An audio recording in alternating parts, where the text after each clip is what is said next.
At Viterra, we believe in the power of connection. Our world-leading agriculture network connects producers and consumers to supply top-quality food ingredients each and every day. Our team takes great pride in working closely with farmers to help feed the world. It's something we've been doing for over 100 years. And as an industry leader, we're dedicated to playing a critical role in meeting the needs of a growing world. Because together, we're stronger and achieve more. Today's sponsor, Sunrise Credit Union. Building a brighter future together. If you grow up in a small town in this part of the world, you basically learn how to curl real young. Kids and even adults, they didn't have a place to go because so many facilities were closed. So people started gravitating to our rink and coming out and skating, curling. It became a place to come every weekend for so many families. We would see upwards of 70 people coming and going, on a given Saturday or Sunday. I think it means a huge amount to so many people. It's an opportunity for friends, family, everybody to get together, have some fun. New at Asham, the Shore Glide Delivery Aid. Precision, stability, and style all in one. Available with or without Broom Caddy.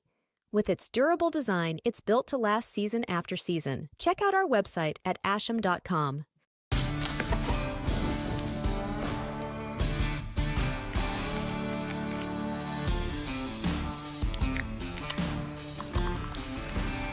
Original 16. Celebrate things done well. At PharmaSave, we see you, and we care. We see the people in your life who depend on you, so you can depend on us. For prescriptions for common conditions, expert health advice, or support for life's little mishaps, come talk to your PharmaSave pharmacist. And now collect and redeem Air Miles reward miles for even more value at PharmaSave. For exceptional customer service that measures up to any job, see the experts at McMahon & Yates. From tools to materials and everything in between, the experts at McMahon & Yates make sure that you have everything you need for your next project, all delivered right to your door. McMahon & Yates. Make it better. Eat. Meet. Stay. Canad Inn's destination centers are your home for hospitality, with 10 locations in Manitoba and 1 in North Dakota, featuring the finest in accommodations, food and beverage, entertainment, banquet and conference facilities, and so much more. For the best service and best value, your only stop is Canad Inns. Call today at 1-888-33-CANAD or visit us right now at canadinns.com. Why not? Just watch. Why not? Keep scrolling, I slide. Why not? As a broadcaster and Hall of Fame football player, I'm constantly in the lab of life. For 15 years, my friends at Knott Auto Corp have been pioneers as well. Why not? Introducing Winnipeg Car Lab, custom car wraps, graphics, and auto services. Winnipeg, why not get in the lab? From small towns to big cities, Chicken Chef is comfort food you can count on. We're your chicken choice, and pizza choice, and salad choice, and so much more. Chicken Chef, bring your appetite. We'll take care of the rest. Win a chance to cheer on Team Canada at the Worlds in Moose Jaw, the Jets, the Bombers, the Gold Ice, or your favorite on a night out at Assiniboia Downs. And support the Manitoba Curling Hall of Fame and Museum effort to preserve Manitoba's curling history and celebrate the greats in Manitoba curling. It's a Manitoba sports ticket raffle. Tickets are $5, 3 for $10, 10 for $25, or 40 for $50. Scan the QR code on your screen now for the complete prize and raffle details and to buy your tickets, or go to raffle.link/MB Curl Museum.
the championship has evolved while retaining its competitive spirit. And I think that's what's unique about Manitoba, but that hasn't changed. And I think it's just that uniqueness. You know, you go out for the opening ceremonies and there's 32 teams to be introduced, and you sometimes think like, what the heck? But it's a thrill for a lot of these guys if it's their first time, if they're trying to win it, or if they're not trying to win it. It doesn't really matter. It's a thrill for them to be there. So the whole 32-team championship, I think, is sort of what makes it so unique to play in Manitoba.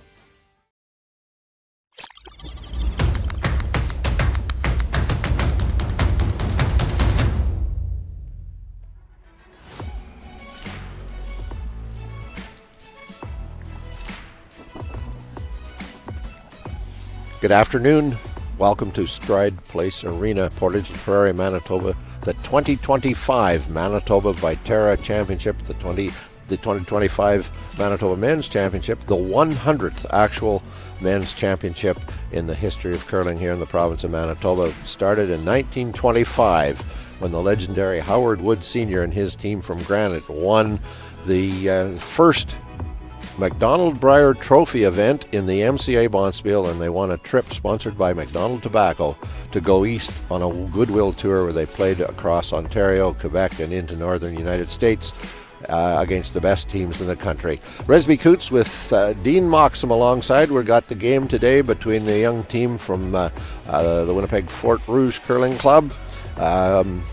Jordan Peters' team, however, Adam Flatt is actually skipping. Jordan playing third. They're playing the team from Gladstone, Jeff Stewart's team, who had a real good run last year. And it is one of those rural-urban, Winnipeg rural confrontations, Dean Moxham, that just adds a little extra flavor. Yeah, there's always that seeming rivalry, and I think this should be a good match, actually. Both teams are playing well coming into this one, so I think we'll have a good game. As we get these last rock draws for Hammer, the Peters team has put both rocks biting the button. The Stewart team didn't do quite as well, so the official measure has to take place, but it's pretty clear the Peters team will have last rock. But as we opened, you see a montage of photos. Dean, 99 Manitoba champions photos looking down into the arena. I didn't get to curl in this situation very much, and I don't know that it would be intimidating to think about Howard Wood Sr. and Gordon Hudson and Ab Gowanlock and Don Duguid and all of the legends of our sport looking down. But it's kind of a neat opportunity for these young guys. Well, I think that hopefully they understand that the historical significance of being able to play in this one. And the past champions have made this event what it is today. So, and one of the I was reflecting on it, and I mentioned the names that everybody's heard. Whether you're a curling fan or not, you've probably heard of Ab Gowanlock in this province. Mm-hmm. You've probably heard of Don Duguid, but you haven't heard of John David Lyon. You haven't heard of Burke Parker. You haven't heard of Roy Forsyth from the Strathcona Curling Club, and those are guys who could be.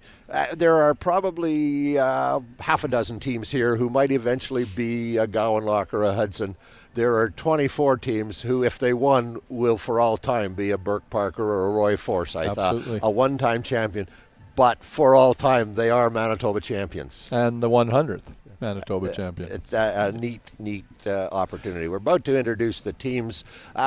Dean is co-chair of the host committee, and Dean, I want to ask you a little bit about that. I was thinking about it, and you know, they often say a house is just a house until the people inside it make it a home. Stride Place Arena, a remarkable curling arena, but just a building until the volunteers make it a curling arena. Yes, we're so fortunate here in Portage. When we got the call from Craig Baker in Curl Manitoba to see if we were interested in hosting this event, it took about 5 seconds to say yes. I had actually talked to our curling club members and said, 5 years from now it's going to be the 100th. It's something we should look at putting our names in for. And fortunately, Craig phoned and said yes. And within a couple of weeks after we got the confirmation, we put our committee together that we've had for 10 years, and within another month we had 100 volunteers signed up for the first sign up, and 180 in total. Right. It's spectacular undertaking. Yeah, you folks had the disappointment of the cancellation of an event that was underway in the COVID years. Yeah, well, one was halfway through, one the ice was in and ready to start, and 2 days before the event we canceled it. So, you know, I mean, it's disappointing, but you know, we just bounce back and keep on with the next one. Yeah. So, so every few years you do an event. How long after an event like this does somebody say, you know, we should think about, 4 years, whatever, down the road? After the cancellation in 2022, everybody said, we're not touching this for another 5-6 years. They were burnt out. And the only reason we even took this on is because of the significance of the 100th year. Everybody right away said, yeah, I want to be part of that. And you know, that's a testament to the game itself and to the group of volunteers and to curling, that everybody loves the game and knew it was going to be a great event.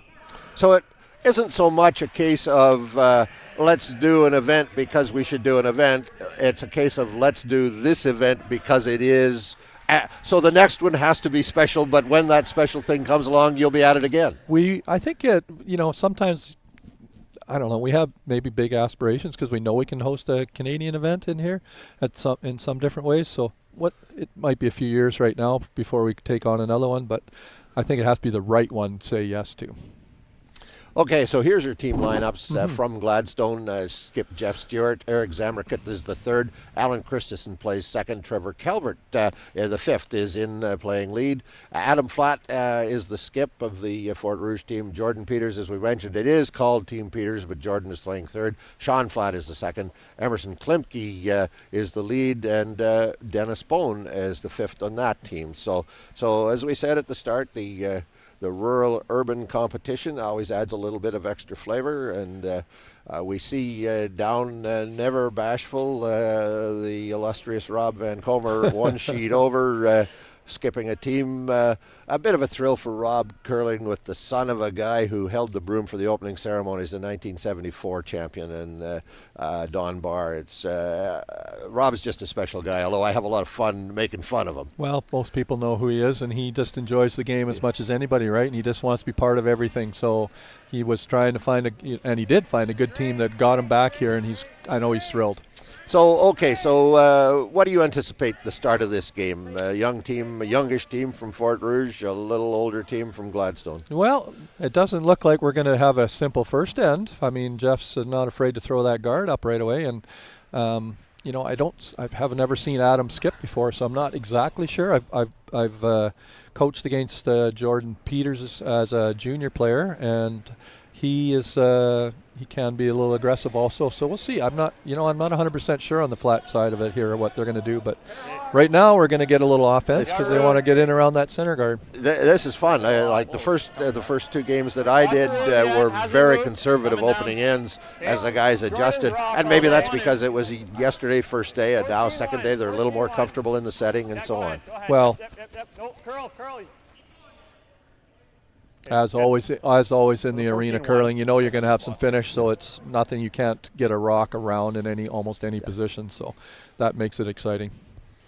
So he does go right around to the top of the forefoot, peeks out a little on the other side, and Stewart asking his lead to throw that first stone. So I do think this is actually Al Christensen. I think it is. I think and Trevor must be sitting on the bench today. Trevor's the fifth. Yeah. So that's the first mistake we've made today, folks, but probably the only one. Oh, well, maybe you. Good. Nice throw.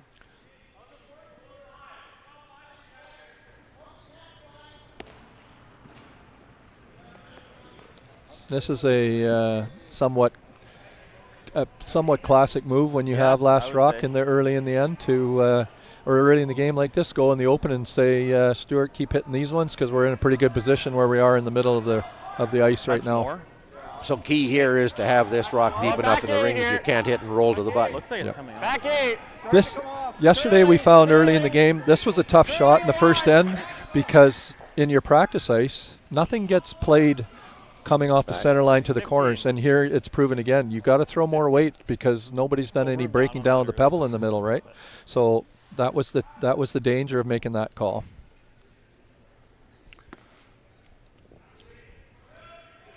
Just takes that end or two to get the corners, the inside outs back up to speed of the rest of the sheet.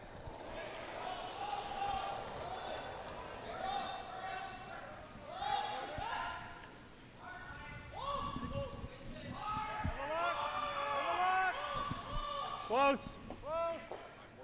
Yep. Jeff Trimble. Yep. Hard. Yep. Yes. Yeah. Oh. So nice positioning for Jeff Trimble on that shot, and it looks like maybe Flat has a chance to get inside and maybe tap that other yellow one out a bit, depending on the weight they throw. Try to get low. When was the last time you played in the men's channel? You're playing a lot of senior men's these days, but your last experience in this venue? Charleswood, I think. Yeah. At the Eric Coy. Yes. We were there for a good time, not a long time. Yeah, you go through stages, don't you? You play your first one or two, and you're really delighted to be there and hope you do okay, and then you realize you belong and you plan to do okay, and then you get through that stage and you're back into really happy to be there and hope to do okay again. We were one of those teams that didn't get out on Wednesday night. 0-2 on Wednesday. Yeah. That's a very good shot by Flat. Got two rocks under and exposed Stewart's rock in the open. What do you like?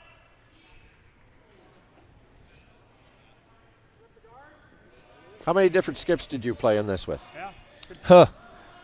Yeah. I'm thinking May as well. 3.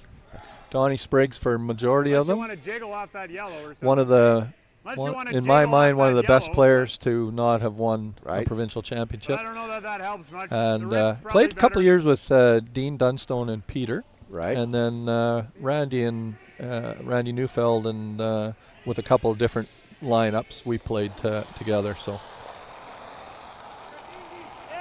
Again, Jeff Trimble. Now they got to clear off that guard that they put up right at the start of the end to try to run it straight through. Makes one contact. Would have been happy to make contact on the second, but that's still a pretty hard shot. Actually, turned out all right for him, right? He rolled over and partially covered his own, so not a bad result for early in the game. And when Dean Moxham mentions Randy, that is, of course, Randy Neufeld, the skip of better known now as their senior men's team. And Dean won't brag, but I will for him. The Randy Neufeld team, Dean, Moxham, Dale Mickey, Peter Nichols, announced earlier this week as an inductee into the Manitoba Curling Hall of Fame later this year, May 3rd actually, when we'll honor their team and some others as a very worthy 5-time senior champion, remarkable accomplishment, Canadian champion, world silver medalist, so congratulations on that, Dean. Thank you so much. Very nice surprise, and I'm glad to be going. If I'm going in the hall, I'm glad to be going in with those 3 guys. Quality players, quality people. And that's such the key to the curling world, isn't it? The quality athletes and competitors, but quality people. Yes, for sure. I think we got that draw a little deeper than we wanted to, and it curled right into the 4-foot. We still, I don't know, I mean, he might be able to get inside and move that other red one a bit, but even just roll in and corner freeze it puts him in a pretty good position here. Third, Eric Zamerka. Yep. Oh, that actually... Yep. Right up.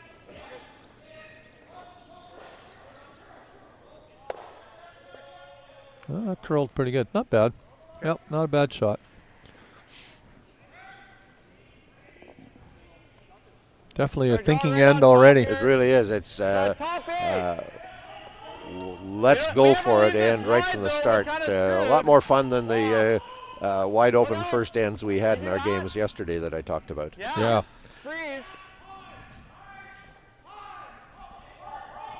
You roll out. Just an easy double. You can nose it, that's good. So he's worrying a little bit about this yellow rock on the corner of the forefoot. I guess the thought process being it could be slashed across relatively easily. For sure, either one of those really, because of the height of the guard, the center guard. You know, a hack waiter coming around there could get to that one that's in the top 12 and raise it onto Flat's red one. So he's in a bit of a pickle here, and not a lot of places to put that red rock, and not set up a double. Line's fine for top 8. So this now is Jordan Peters. Are you past it? Okay, can we go back here? Okay, curl then, curl. Curl, curl, curl, curl. Curl, curl, curl, curl, curl. Great shot. Might be about as good as he could do. Play the yellow run back and probably still leave one red in the rings, but. How much of the yellow can you see? Got half. Yeah, right there. A little less than half.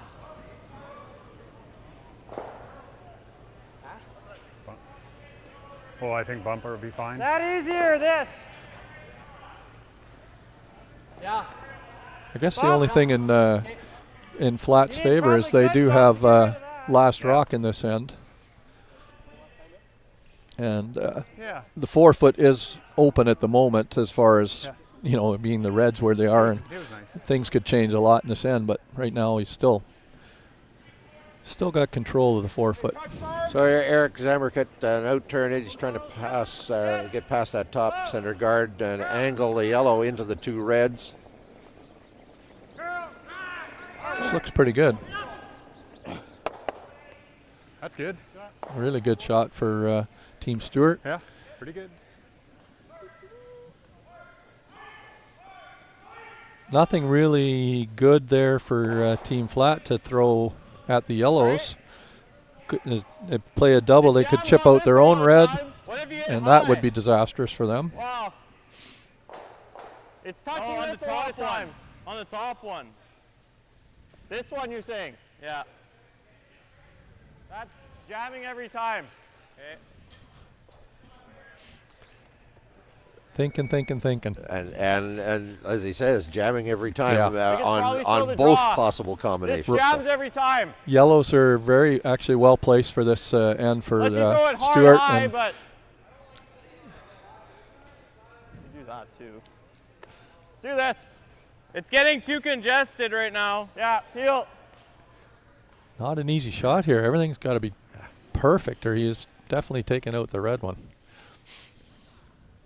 But his objective is to run the yellow into between the two yellows and probably roll right into the crotch of those two and hope that they all start spinning. Whoa.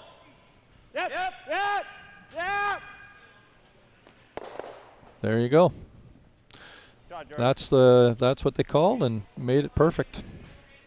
But does leave that second shot stone over to the side, being the Stewart stone, and he'll play that weight to just come past the guard, tap the red back through, and should be laying two at the end of this. I would. If he gets by the guard, he could even nose it at where it's sitting. So, as good as the shot was, they're still in a bit of trouble if Jeff can make the come around and tap that out. You breathe a little bit easier when there's not three reds or three yellows surrounding your one rock.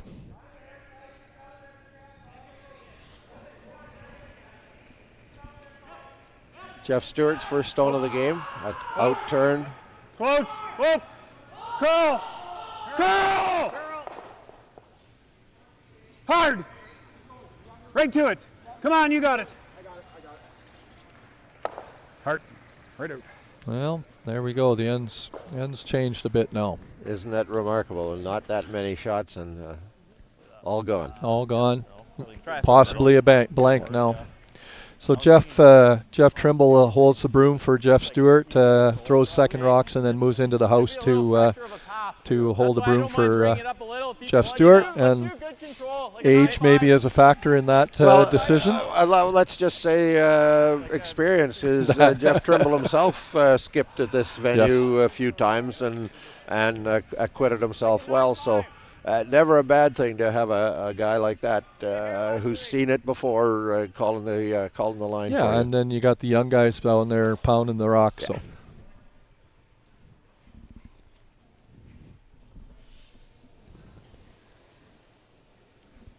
nice clean delivery on this young man.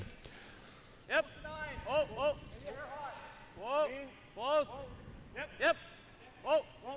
Yep. Yep. Yep. Yep. Whoa. Really close. that's actually a good spot for team flat, because if you roll to try, if you're thinking you want to roll under the center guard, you're almost to the button or maybe even a little behind, and it's maybe not where you want. This way, Jeff's got to roll to keep the steel alive or a force alive. So not a bad shot for team flat. Given the comments you made earlier about that outside not having really been played much, rolling right out to bite behind the red guard would not be a bad shot either. That's right. Whoa. Whoa. Curl. Hard curl. Close. Straight. Straight.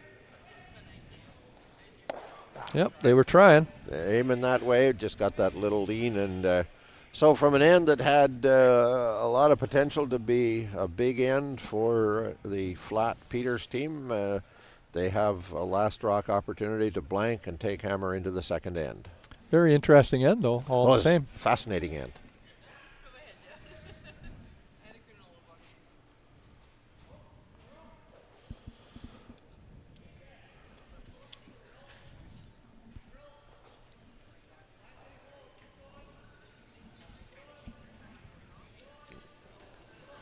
Adam Flat throws the final stones for the Peters team. Bit of rotation. We'll see this take the edge of it, roll out across the rings. There's a couple of rocks over here. Yeah, they won't come back. So it is the blanked end. As no score, Peters, Stewart, and Portage La Prairie will be back with end number 2 in a moment.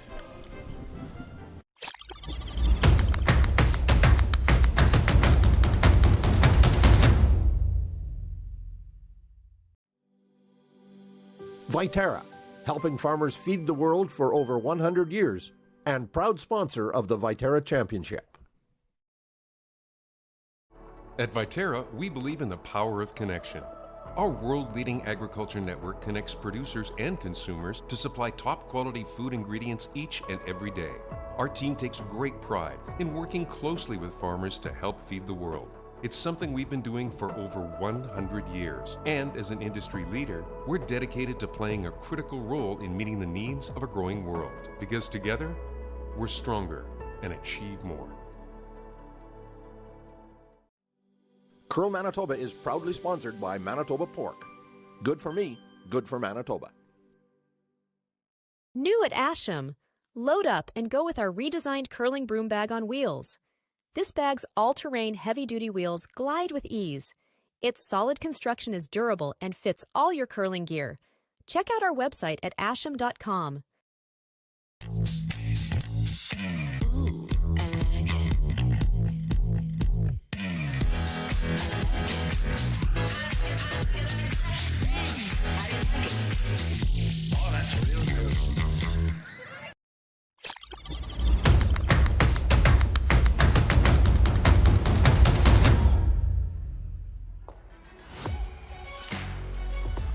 Back in Stride Place Arena, the 2025 Viterra Championship. A blank first end and a second end. Dean Moxham starts exactly the same, except that the Stewart guard is a little closer to the rings. Still a center guard, a more perfect center guard, a couple of feet out in front. And right away, again, Flat calls for Emerson Klimt to go right around to it, edge of the button. Yep, that's two well-placed rocks so far. And it's a classic start to an end if you watch a fair amount of curling, right? Center guard, come around, rock attempted to freeze to the rock, thrown into the house. And even that one for Al is not bad placement. It can be promoted up onto at any point. So it's a good start by both teams this end. And then here we go back to the corner. It seems like that's Adam Flat's go-to in these situations. Maybe go to the corner and try and set up your 2 for the end.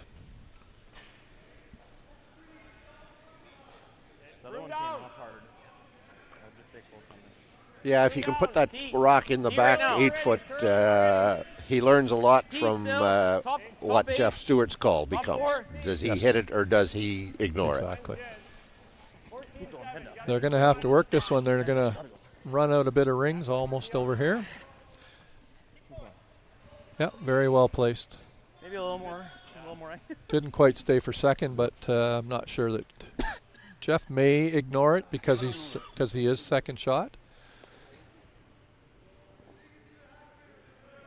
Well, I guess he's playing it simple for now. Yeah, normal.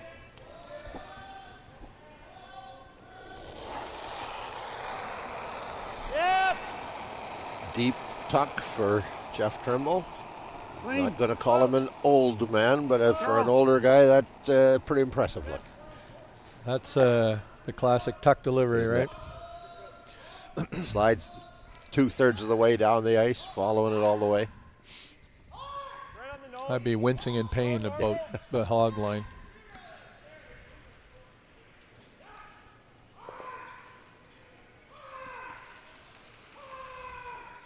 Exchange of rocks at the moment, and we'll see. As long as everybody hitting sticks, the deuce stays alive for a bit longer. They may run out of rings if they keep nose it. Eventually somebody's going to have to roll in a bit. It's going to be on the outside of this one. Yeah, just a bit on the fat side.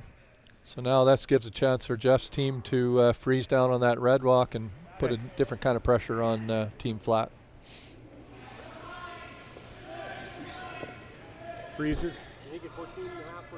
Yeah.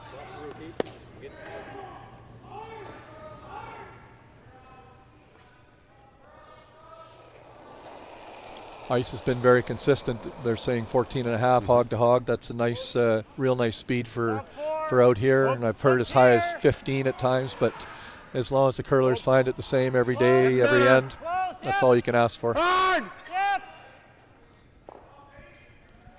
And as long as it's in that 14.5, 15 range, it plays well. It plays well. It's not extreme on either side. No. Very good shot by Jeff. Actually tapped that red one just behind the tee line, or basically behind the tee line, which is a good thing for Stewart's team because I'm sure there's a run back coming here. Yeah. Tough not to jam if they, start making the right kind of contact. It's possible to jam shot.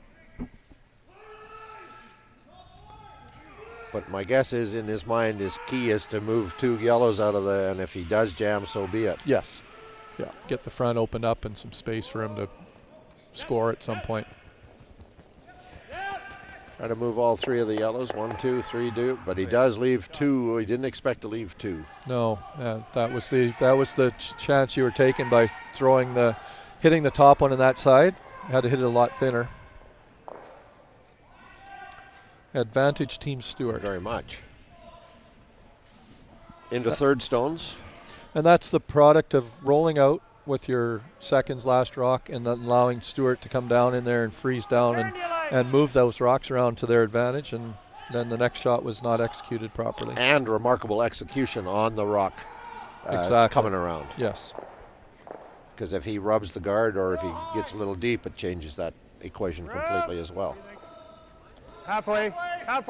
So this is third Eric Zamerkit. Yep. Just a bit. Trying to replace that center guard again. If anything. Yeah, well placed. Probably putting a good guard on is one of the harder shots in a swingy ice like this. It's a very much a team shot. Throw the right weight, call it, let the skip know, and then hope it doesn't overcurl on the finish. Jordan Peters, he'll try to run through. Little angle, he can move the guard and either one of the 2 stones in the rings, but he's going to go just past. Oh, he was really playing the triple. He hit a lot of rocks in a couple shots there. So wow. Yeah. But he does leave a guard. Yeah, in all the games that I've coached against Jordan, hitting has always been his forte, and that showed in these last couple shots. Still a good situation for Team Stewart. That red rock out front is very close to center line, so definitely having your rock, it will be in the 4-foot someplace, and up. Team Flat would probably run back their red one again.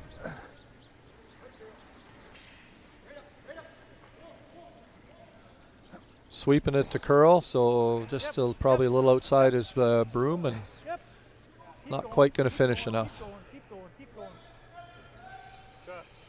Does peek out just a little bit, probably half open from the hack. Lean a little to your left, and it's more than half open.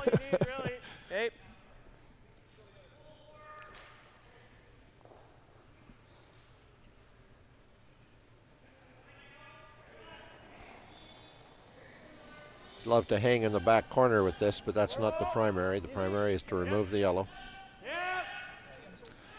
They're going to have to work this one a little bit. No, he's okay. Good sweep and held it up.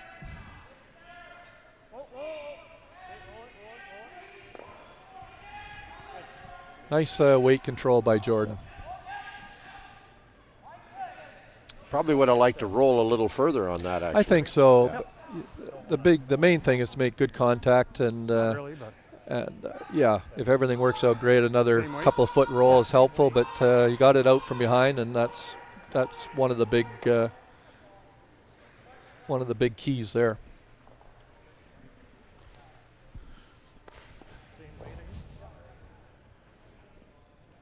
First two ends, there's been a lot of granite moved after the ends have been set up. So if it keeps up like this all day, well, very entertaining. It's going to be a very entertaining game, right?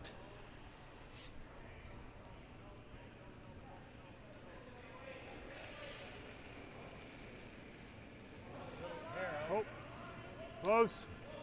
Jeff Close. Stewart. Curl. Just an in-turn hit, like to hit and roll under. Curl. Okay, well. I think teams found out about Jeff Stewart last year in Stonewall. They did. Once he got a handle on the ice, he played fantastic for his team and carried them into the playoffs, deep into the playoffs last year. It's gradual. Okay. Nothing crazy. Not to be taken lightly. Forward. We're gonna try to roll in. Yeah.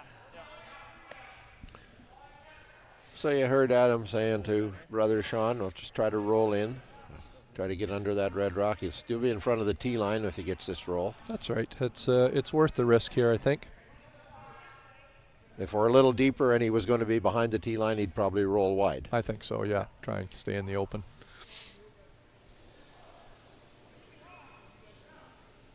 Adam Flat's first stone here in the second.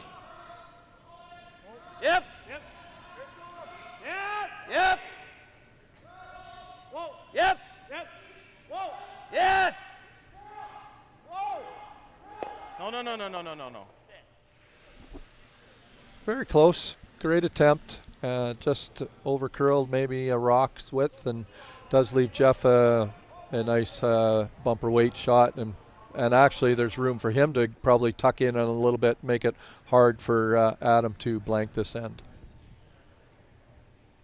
Weight control is the key on this one, I think. It really is. It's a weight shot. Yeah.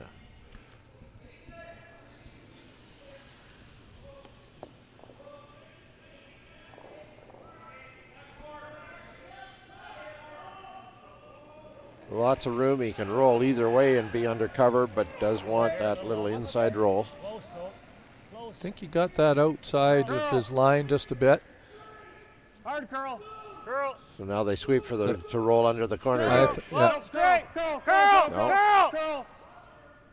Sorry. And got neither. There's that's the hard one, right? Yep. You don't know exactly how hard it's going to curl there, and they probably should have kept this curl on it and finished it a bit more, but 2/3 of the way down, it looks like it was going to hit the roll and hit outside. So final stone here in the second. Adam Flat will follow Stewart. He'll be trying to blank.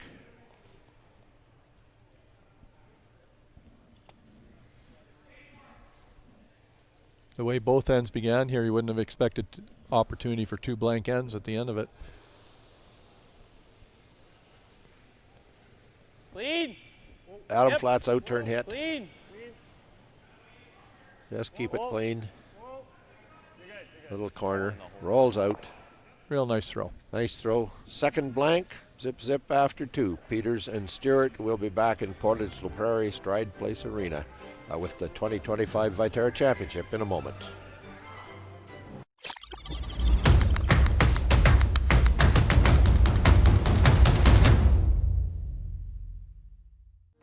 Today's sponsor, Sunrise Credit Union. Building a brighter future together. If you grow up in a small town in this part of the world, you basically learn how to curl real young. Kids and even adults, they didn't have a place to go because so many facilities were closed. So people started gravitating to a rink and coming out and skating, curling. It became a place to come every weekend for so many families. We would see upwards of 70 people coming and going, on a given Saturday or Sunday.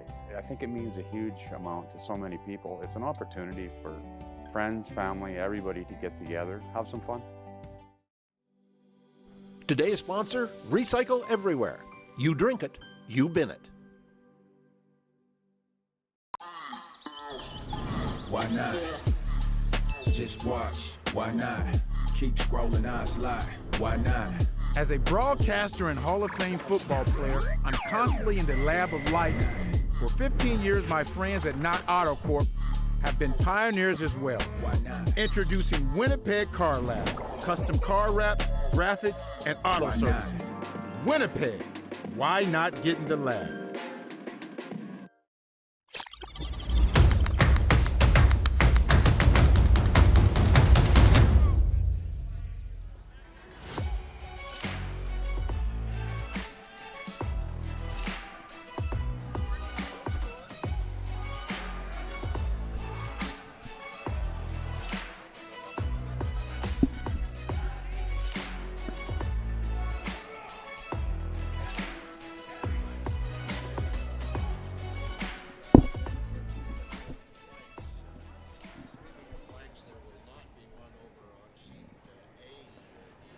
Go a bit to get in. Line's close. Room. This might be me. Let's keep going. Switch.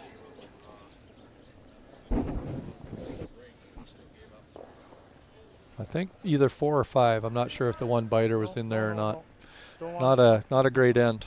Good shot. 14 points.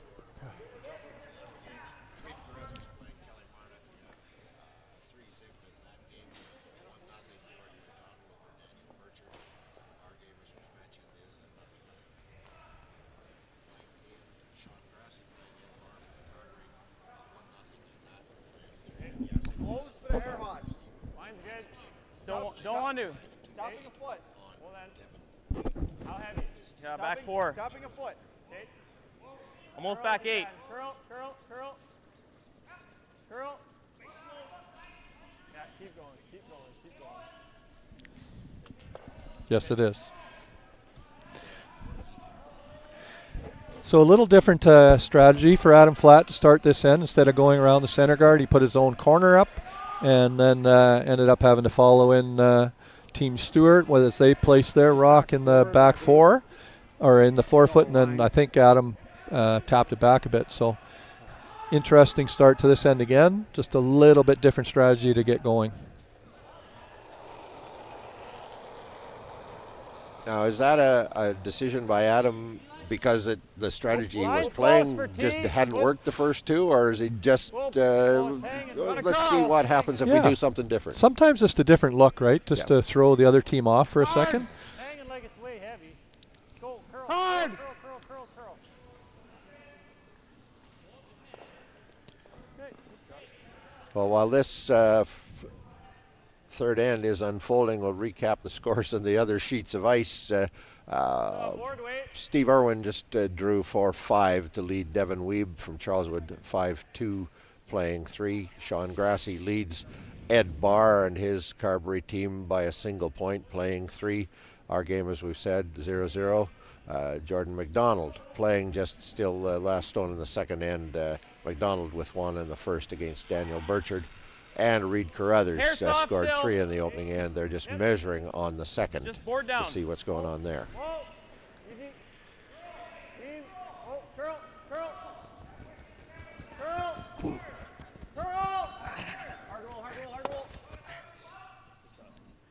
Good effort by Team Flat there to get that red rock in a pretty good position. Be tough to remove. Yeah, they could make it that way. That's a pretty skinny shot to make that skinny double, but so probably worth the chance. To hit the high side of the rock in the 8 foot across the red to kill them both. That's the concept. Exactly. Well, Jeff Trimble also has the ability to throw it. So. Curl. Hard curl. Hard. Yep. Excellent throw by Jeff. The hard part on that throw is to commit to being out to the broom on that one, that you have the chance you may actually fly by, but he threw that perfect. Mission accomplished on that one. Well, you called it a hard shot, so I'll accept that, given your level of curling expertise, and acknowledge that Jeff Trimble just made a hard shot. It was a beauty. I can hear the people at home laughing at that comment of yours. Well, in every broadcast team, there is one expert and one broadcaster, and I have never proven any expertise, so I have to be the broadcaster. Well, I heard somewhere along the line that you lost a Manitoba final, so I think you have some expertise. So, well, what I had, I've forgotten. That was a very long time ago. Well, we're all in that. Some of us are in that boat for sure. Isn't it the truth? There's a lot of people who were responsible for somebody else being one of those 99 champions. That's that gently way of putting it. So it's just all of a sudden it's a simpler end, a little quicker this time after that nice double by Jeff Trimble. Rocks aren't in great spots for anybody right now. That's good. Rolling over now. Team Flat, they'll probably maybe consider freezing to that. Probably right time. You put the corner guard up for a reason, so I think you might as well use it. He's there behind the tee line. Great place to freeze to. That rock on is pretty much open from the outside if you did want to play it, but as you say, you called the corner guard. Now that corner guard is a lot higher than you would want it to be, so it's got to be awfully perfect to keep the other guy from following you and being right in on top of your own. Well, that will likely end up being the scenario here for a little while. If he makes this, I'm sure Stewart just has to follow him down, and maybe vice versa for a couple shots. We'll see. But I like the call because it does give you some protection from the high guard up there and an opportunity to set up an end. Yep. Hard line. Hard line. Starts to curl hard as it gets to the guard. Hard line. Good throw, Jordan. That's my fault. Just going to over curl. Yeah, it was perfect weight. Just needed a bit more ice. So there, Jeff Stewart gets the advantage back. Now he can go around his center guard and put the pressure right back on Team Flat.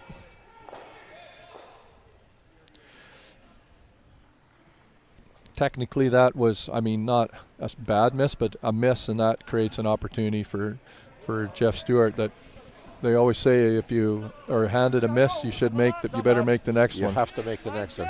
And in this situation, Stewart is not yet really thinking about stealing as much as he is forcing the other guys to take a point with him. For sure, yeah. Now he may change his mind and start thinking about a steal at some point, but not quite yet. He's going to slide a little deep. Yeah, there's a little bit of a mistake also, because now Flat comes right back and gets on top of that. And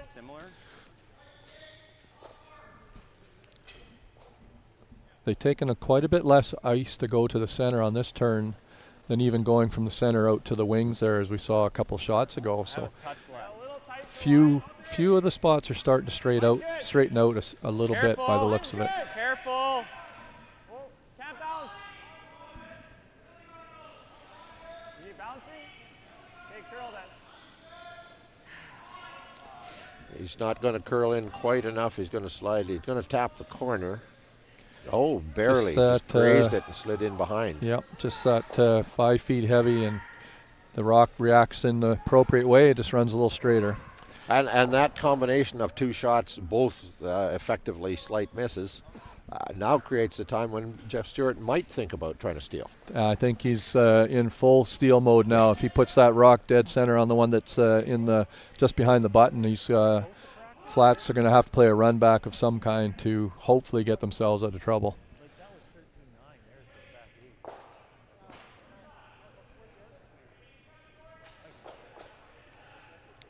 Jeff has, from what I've seen last year, has incredible draw weight touch.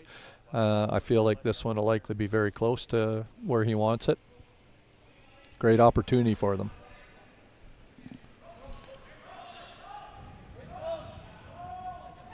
The sweepers are Eric Zamercut and Al Christensen. As we say, the second man, Jeff Trimble, holds the broom. Just top four. Just top four. You look all here. Oh, girl. I think the sweepers that's pretty good. They swept it to hold it straight a bit early, and I think maybe just took the curl out of it slightly because the weight was perfect and we're maybe half a rock off of being dead center and perfectly buried. I think, though, Team Flat still has to play this center line run back to try and make that double and get those two off of the button.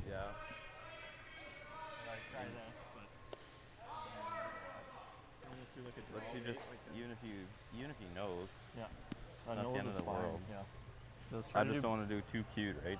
Well, I think back line, if we can get to the inside, no, they're going to play a little softer shot, come up to the nose of it and get rid of the one, the second yellow, and try and stick close to the nose.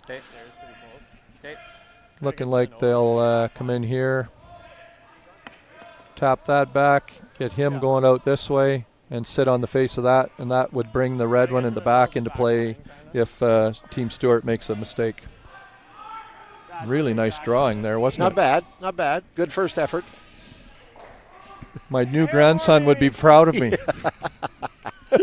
Well, tell me about your new grandson. Yeah, we were welcomed Miles into the world January 10th. Nice. Extremely excited for my son and his partner, and looking forward to being grandparents. You bet.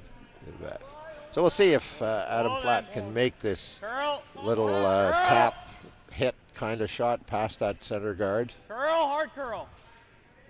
Working it hard, trying to get it up to the nose. Keep going. Well swept to get that moving. Well swept to get it moving. You're right. It is yellow shot stone. The nice for I think the best the good part for Jeff Stewart is that their yellow one is going to jam on that back red if they attempt to tap it back or go after it. I think just probably a guard at this point will help them quite a bit and force Adam to draw the other turn to get in there, and that would be a trick in itself with that high guard that they put out. The high guard is just above that Curl Manitoba logo on your screen above to the left, so there isn't a real big hole. So we'll see what Jeff Stewart forces him to do with this last shot here. This one right now it does not look very light. I'm a little thinking he's going to be in the rings with this, very close. Not bad. On its own, though. On its own. It's going to over curl. Whoa. We're good. We're good. It's good. Definitely came in a little deeper than he wanted. I'm not sure that it's going to be enough might be an opportunity for them just to tap that red one in to lay one. Easier than the draw would have been for sure. Little angle tap to the button, but with this ice, they're thinking about some kind of gentle bump to try to stick their shooter biting the forefoot, push the yellow. The yellow's going to jam at the back. That would be a possibility. Not very easy to make that one, but maybe it might be there. The yellow one will come back on the other red one, and it'll depend on his shooter. I can't see how his shooter would outcount this yellow one coming to the back red. So maybe I think the goal is to get one for sure. Just the weight that you can control with the sweeping to get that contact on red, tap, bump, yellow, roll to the button. pretty sure it's... Just don't want to over-curl and rub the yellow. Yeah, exactly. And putting the curl to it. And they are going to try and make the... Past that yellow, gets the tap, gets the bump. There you go. Nice shot for one. Probably was not a 2 there, but very nice shot for one as the flat Peters team finally forced to take a single and a 1-0 lead over Jeff Stewart after 3. We'll have end number 4 in a moment from Portage.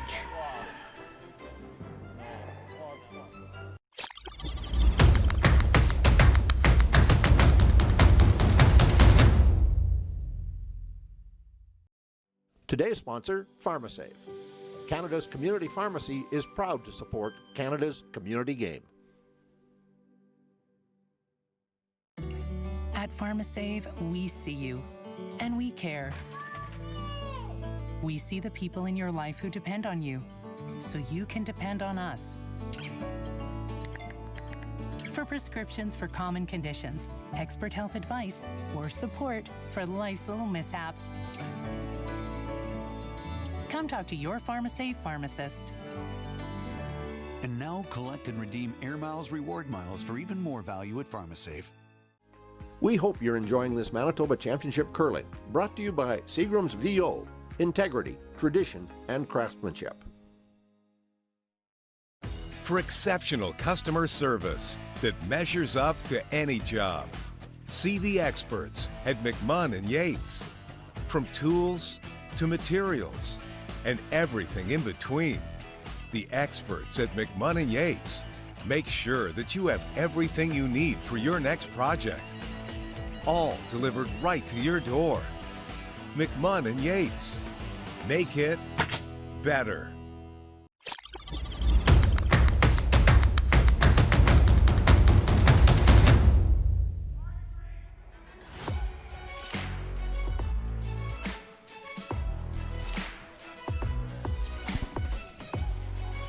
After 3 really entertaining curling ends, finally Adam Flatt is forced to play a single for a point, and not an easy shot, Dean Moxham, to make that single. No, and Jeff probably would have liked to have seen him have to draw on the other turn. His guard just a little heavy and a little over curl, and give them that tapping opportunity that of the 2 shots was probably a lot easier.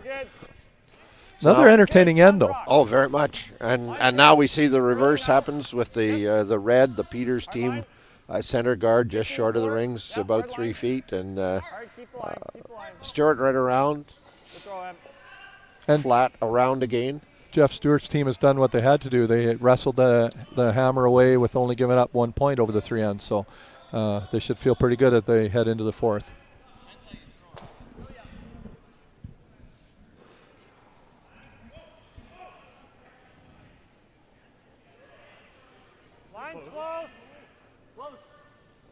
Don't want it yet. Line's close. Looks like we're T-line. I don't want T. It's trying to come down. Yeah, straight. Interesting how words can mean different things when exact same words. If I say I don't want to, I just don't want to. These guys, I don't want to yet, but I will when you ask me to. Exactly. Never just a draw. Could also do that. Could do that double too. Double opportunity here for Team Flat with Els just being that 2-3 feet deep, and He knows this. That's once fine. again that would turn the end around in favor of Flat as far as positioning of rocks if he makes this. Yeah, it is. It's a tough stick, but it is an you could hit a very thin on the top one and stick his red one to lay 2 here. You just got to believe in the spot you're throwing it. So this is Sean Flat throwing this one.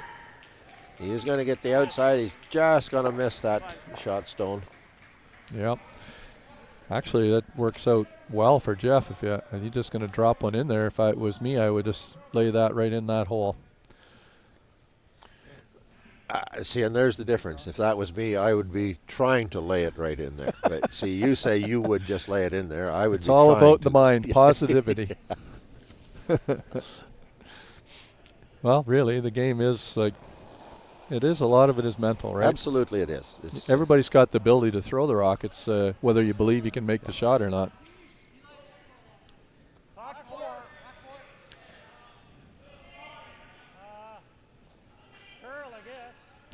Jeff. Pardon me. This is one part about having the mics on the players, right? I'm glad they don't mic up Randy on our team.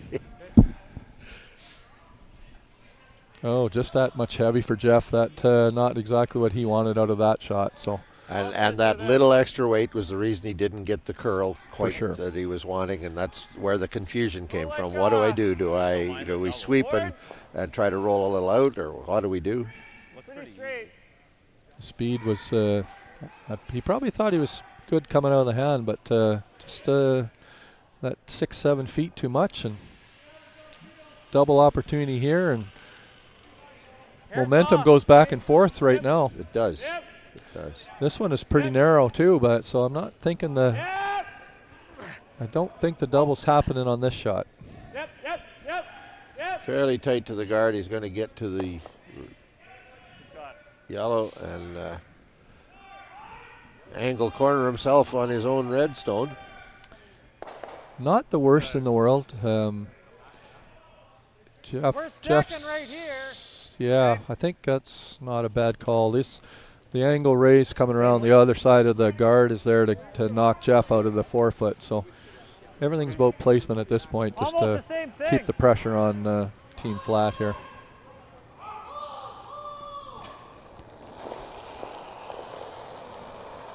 May come down to another bomb to try and clean up things here before this ends over. Whoa.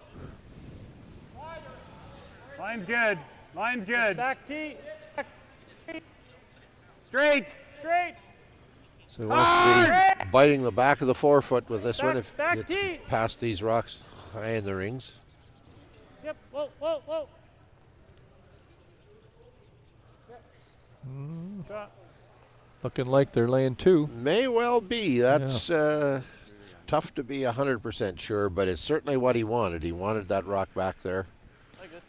Another that one curled quite a ways because they were looking to freeze to the back 8 and over curled by a good rock. So similar to last end, eh? Now we're changing sides and almost a guess again because they haven't played on this side for a little while. The speed's going to be critical for Jordan here. Felt heavy. Line's good. Jordan Peters, third, Should be first close. stone of the end. Close for line. Yep. Yep. Whoa, whoa, line's good. Playing Yep, a close. little Yep. tap, Yep. I think. Yep. Yep. You gotta go. Hard. You gotta go. You gotta go. You gotta go. Just a little rub. Oh, and hooks back in, and that probably is now shot stone. Or the one at the top, because it got bumped as well. It's very close, isn't it? Jordan's weight was very good on that shot. It just, when you're sitting in the hack, it just doesn't look like there's any space to make that shot, and maybe just a little miss on the line call on that. Otherwise, he looked like he had a pretty good rock coming. I think that's second, but they're close. Okay. Okay, well, we'll take his word. Still probably the hit and roll under is the shot. If you think you're second, though, there's not a bad comes off that red. not a bad play to be in this general area in here with his yellow one. Yeah, just touching the top of the button would be a nice call for Jeff Stewart. I don't mind this way still. What's that? You like this way still? I think they're going to come off that red if we don't block it. I think we got to come this way. Yeah, we got to hit her. Draw in front of it. Getting complicated in there, and not much room, not much real estate left to put rocks. So this is Eric's first shot. Eric Samracut, third for the Gladstone team. Down, top, close. Line's close. Follow the line of Jordan Peters without rubbing that guard. Try to hook right in. think they're just.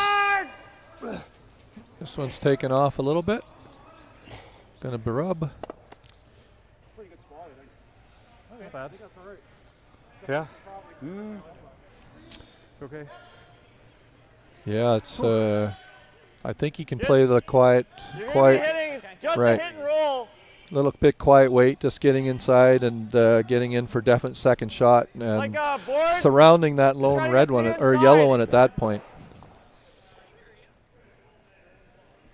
Didn't roll quite far enough to think about an actual double kill. No, I think it's there's just not enough room, but Double touches this top one every day. You well, even maybe throw there is. left, It's like hard to hack tell if from you here. want. I like whatever you call. Now there's a guy that you can count on. Yeah. I like whatever you call. Board. Let's do hack. Hack weight. I Like a kind of light think board. that's the right that's the right weight choice. Okay, board. It can finish and then just slide in off of that yellow one. It's headed on that angle Right. Through the hole rather Right. than trying to run straight through And he the doesn't hole. need to be shot. He needs to be in there second shot at this point and surrounding the rock that is shot. Yep.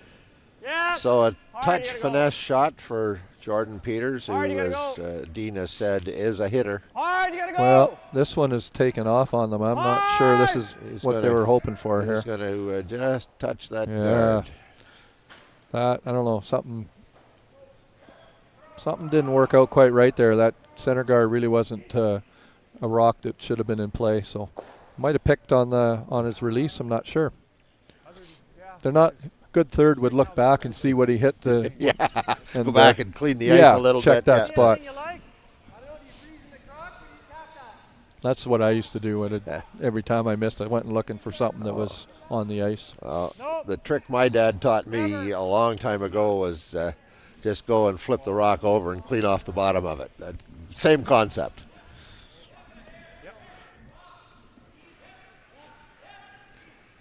So now they're looking at this because that moving that guard really changes the dynamic completely. It actually, even though it's not what they wanted, it doesn't hurt Team Flat because it opens up opportunities to get at rocks now. You hit the top red one in the 8-foot circle, and both yellows are gone, and you roll back toward the one in the back of the 8-foot. Like if we ever did this, he'd crotching that and sitting here, right? We try and guard this That's again. one of those situations as the other guy's calling his shot and you're thinking about, okay, when he makes this, here's what I'm going to do.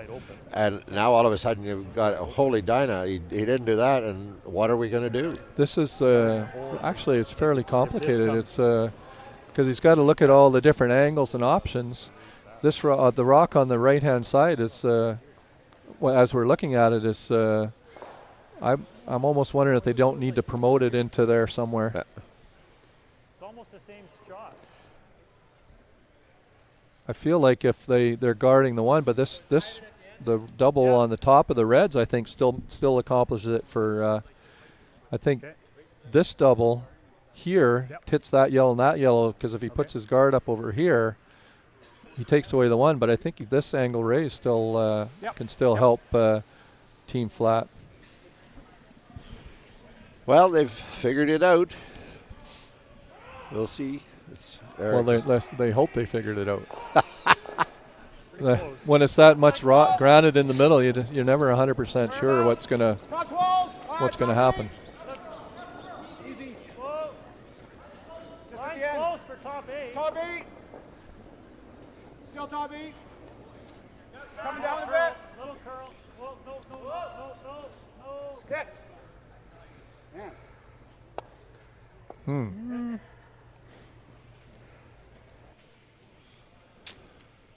Yeah, they're gonna. I'm not sure if that helps them.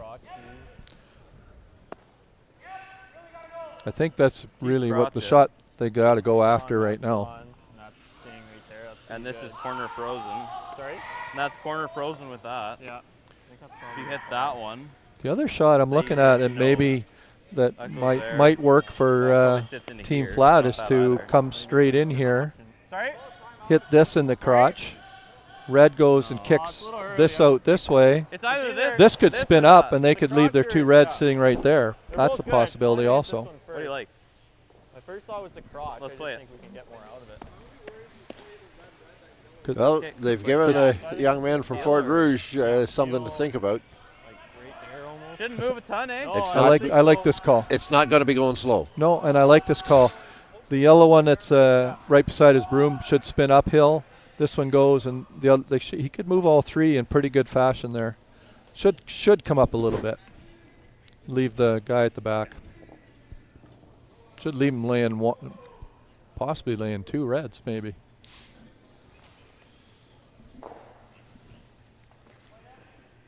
If he could hit his red first just a little bit, that might give a little more action to the middle yellow. Well, we'll see because it is underway. Yep. Yep. Yep. Yep. Whoa. Yep. Whoa. Whoa. Close right there. Sit. Bang, bang. No. And in fact, spun He the hit yellow in. Hit the yellow first, and it brought it back down in. So, and you saw that yellow rock spinning in. If he'd hit the red first, the yellow would have been spinning the other direction. Right. No, yeah. Yeah, okay. I'm just looking at that nose on the 7, too. Okay. Just curious, because even if it kisses the 4, I still think it's coming on it. And goes over top. It'll definitely that. It has brought the red into second shot, so well, that helps team flat. Actually, you'll hit less of it, right? Yeah, might come here. Yeah. So I'm just thinking, all I'm thinking is this nose yellow right there is pretty good. Because even if that happens to tick that, it's still coming here. Well, and even if all those are gone, yeah, like it's still not bad, right? Right. Like what about we want to just sit right in front of that? Sure, but even nose is fine. Okay. Like, isn't nose pretty good? I think so. Okay. Because I think that gets the right angles on everything. Yeah, I just don't know about this one. No. Okay. Normal. So his idea is actually to kill all 3 of those red stones in the 8 foot. I think so. Well, this nose hit leaves a yellow sitting in the 12. He thinks he ticks the second red and pushes it wide. Takes the one out of the top of the 8 foot, rolls the hit rock off of there, and then back this way and out. And this one should sneak out that way. They're sitting like 4 or something. This way. Best laid plans. Let's see how it goes. See how it goes. Yeah, if he makes what he wants, he's going to be sitting first and second shot, with 1 red in the back and a guard on first shot. Normal.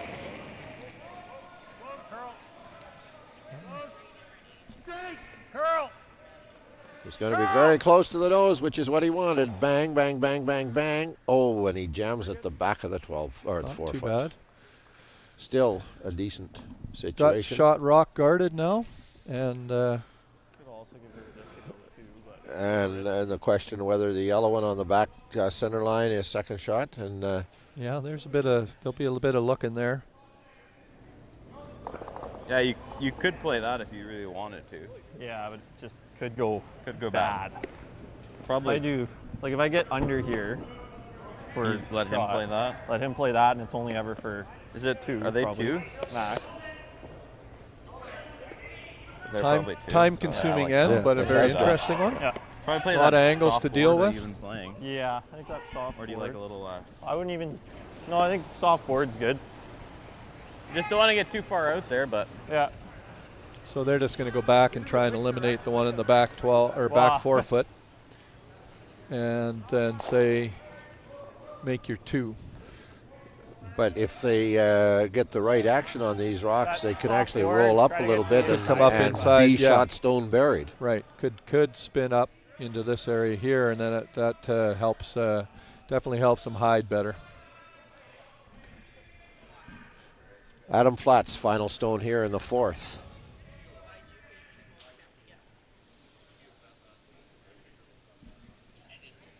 Clean. Whoa, whoa, whoa, whoa. Curl. Hanging out there right now. Coming. He's going to get to the yellow, but does get that there little you go. up roll. That's a great result. And lies shot stone. Yeah, best you could do right there. Excellent throw. I think that's all there is anyway. Isn't going to do anything, is it? I think that he said it so well that if they played the double run back, that red one that he just threw is going to jam on the other yellow one and only give him a chance for one. You have to hit it so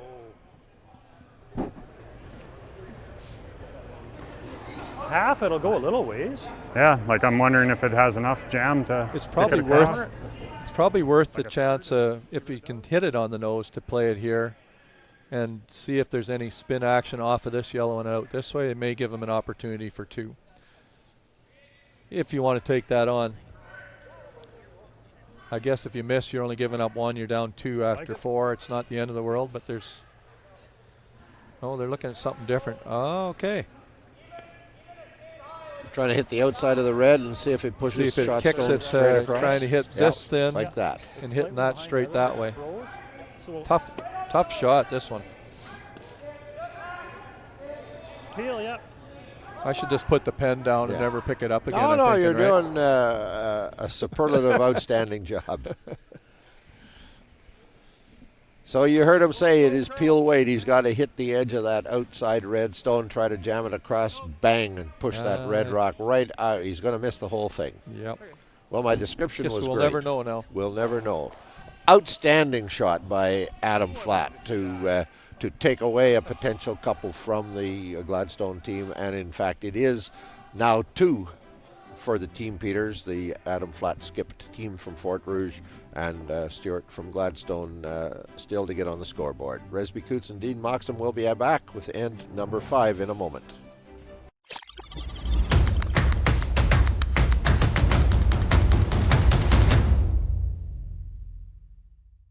At Viterra, we believe in the power of connection. Our world-leading agriculture network connects producers and consumers to supply top-quality food ingredients each and every day. Our team takes great pride in working closely with farmers to help feed the world. It's something we've been doing for over 100 years. And as an industry leader, we're dedicated to playing a critical role in meeting the needs of a growing world. Because together, we're stronger and achieve more. Curl Manitoba is proudly sponsored by Manitoba Pork. Good for me, good for Manitoba.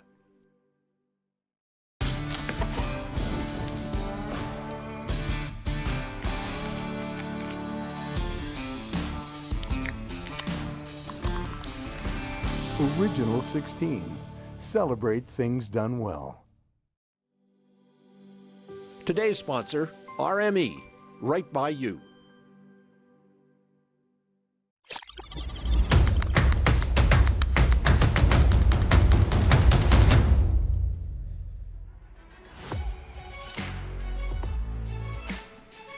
Well, after 4 remarkably entertaining ends of curling, Adam Flatt makes an outstanding hit to roll up in behind and steal a single point for a 2-point lead over Jeff Stewart and his team from Gladstone, and no surprise at all, the Flatt team puts their rock right in, hope to be in the forefoot, just biting the forefoot.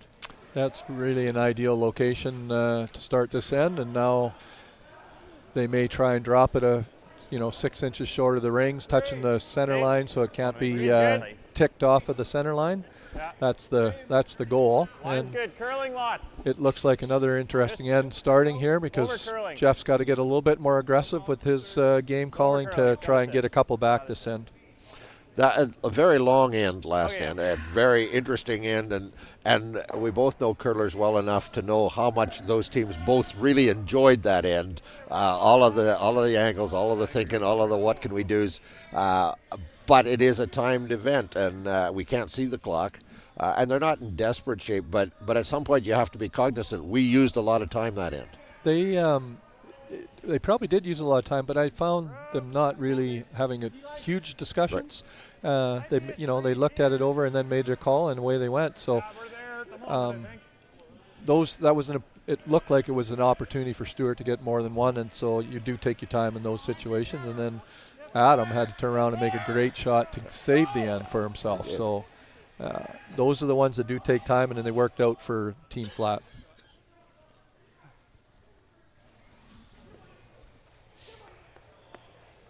You'd also throw a guard. Like this, I think. Like hack.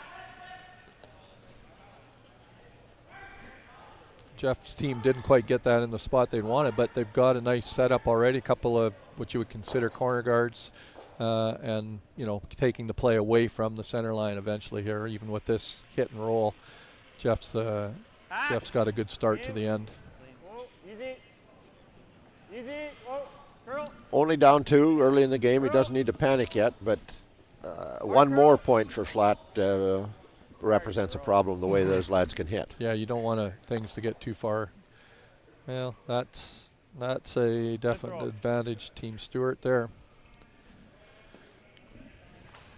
As you can see, it's not buried behind that corner, but it is wide to the outside. The shot stone wide open in the center.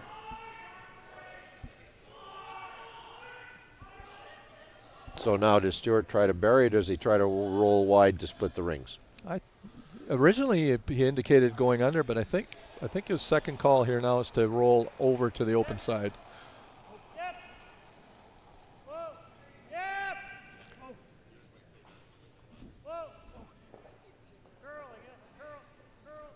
There's the audible. As it comes up to nose, you change your plan halfway down, and then typically neither one works out. You end up hitting it right on the nose. So now Adam Flat will ask his brother Sean to try to get that little roll under the guard. There's no double there. If he gets the nice curl, he can definitely roll over to that other one. But happy to bury here.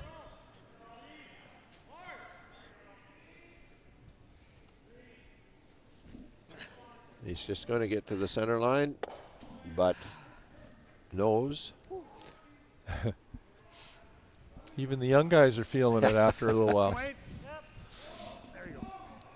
Just both teams here just finding that this spot a little bit hard to read maybe. You know, we've one that wanted to curl under, one that wanted to run straight, and we got back-to-back nose hits. So let's see if they make the adjustment now to get underneath here. No, they must be trying to roll. No, they are trying to roll under. He's quicker to the center line, just past the guard. He will get under, in fact, roll. That's a pretty good spot, actually. Really good. Forcing a run back by on Team Flat here. If you were going to place one over there, that's about where you would have wanted to. It takes away the direct shot for an inside roll off the back one. Exactly. Looks min to me. Sorry? Looks min to me. Hey. Jordan will be looking to make contact on something in the house to try and eliminate a point. Yep. Whoa. Whoa. Yep. Yep. Throwing out turn. Yep. Bit of heat. Trying to get to a straight run back, but no. So now do you put a guard up in front of those two, or do you come around in the center? Well, I'm a lead, and I do exactly what my skip says, or attempt to. I like this call. I mean, he's got a nice front set up, and he's got those two in a great spot. A good guard. That or this, I guess. I like that, Jeff. That one's an all right call too, but he could also set up a triple here. Very easily could. This one, Rock. I think I would take a chance on one more corner guard on that, and if Team Flat decided to go aggressive, then you've got an opportunity for a big end. This rock either has to be high in the rings or deep in the rings to avoid the triple kill, and I'm not sure either one of them is where you want it. Gonna have to sweep it hard to get it by. They do. Just top 8 foot would be nice. Little deeper than maybe they wanted. That's a pretty natural half rock here. And then Flat's buried in behind his own guard, right? And the half rock double very easily makes it as a triple. Yep. I think I was more in favor of the guard at this point, but we'll see. It is getting late in the end, so I mean I can see what Jeff was thinking on that side of it too. Jordan Peters in turn hit. Wants to hit, roll to center, maybe double, maybe triple, maybe only one. What do we know? What do we know? We got a little far. Well, we do know that the placement of that rock in the top of the 4-foot was a foot or two too deep. That was nice. Yep. But they got away with it. Yeah, now they're in really good spot here. If Excellent. they could just follow that one more time. Pretty close to the same. As long as they get by the guard, Team Flat's looking at a run back of some kind, and then Stewart still in pretty good shape. Girl. Go. Yep. Go. Come on. Well swept by Team Stewart. Excellent shot. Very good spot. A little bit of separation makes a double a little bit harder.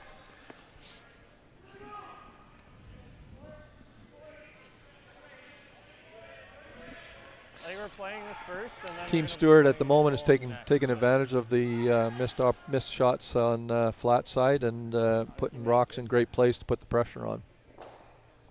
This one is beautifully placed. Even if they make this straight run back, the yellow is still going to be shot stone. Exactly.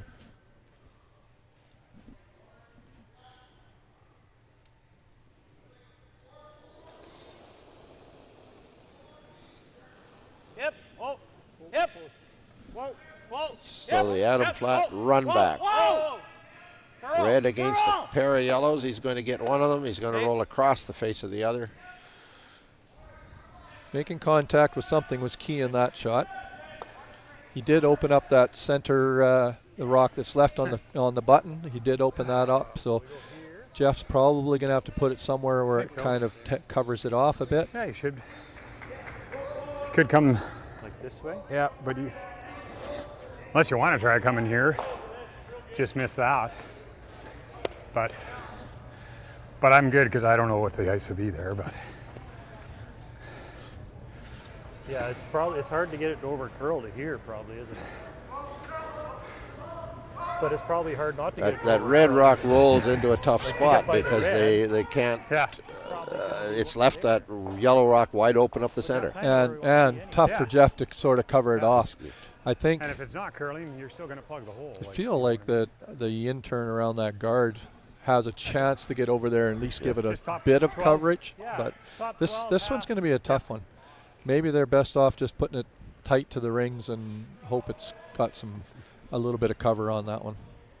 We'll see how this reacts here. Just corner tucked. Yeah, if they could get it by the 12, that might work for them. Yeah, we gotta just miss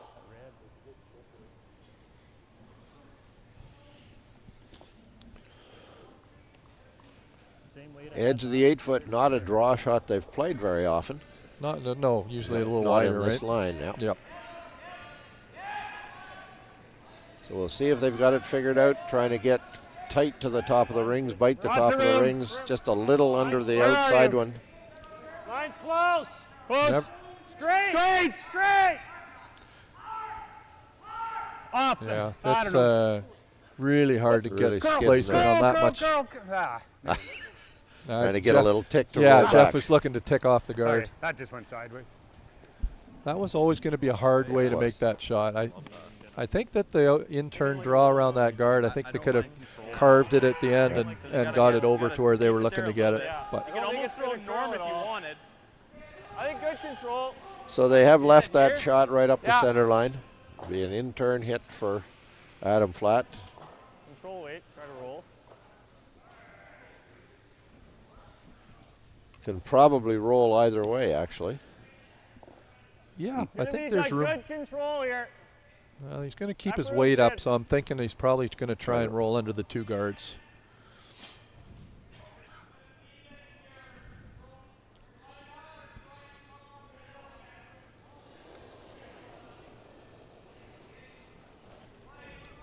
Whoa! Whoa! Curl! Curl! Curl! Hard curl! Hard curl! Oh. Sorry, guys. Did you see it feather the high guard? Feathered the high guard, and you heard them say, "I'm sorry, guys." That's Yeah. a nice gesture when you know it was just an absolute pure fluke. Gentleman's game, and those guys are. That's just the good courtesy to say that. And so close to actually being a double kill. Oh, that would have been really bad for. Yeah.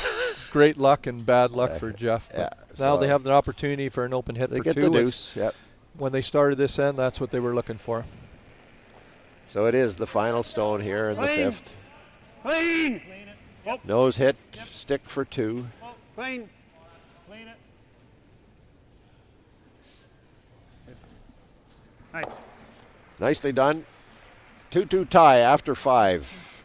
The Jordan Peters, Adam Flatt team from Fort Rouge, Jeff Stewart and his team from Gladstone will be back with the second half of their game in a moment. Well, in about 5 minutes.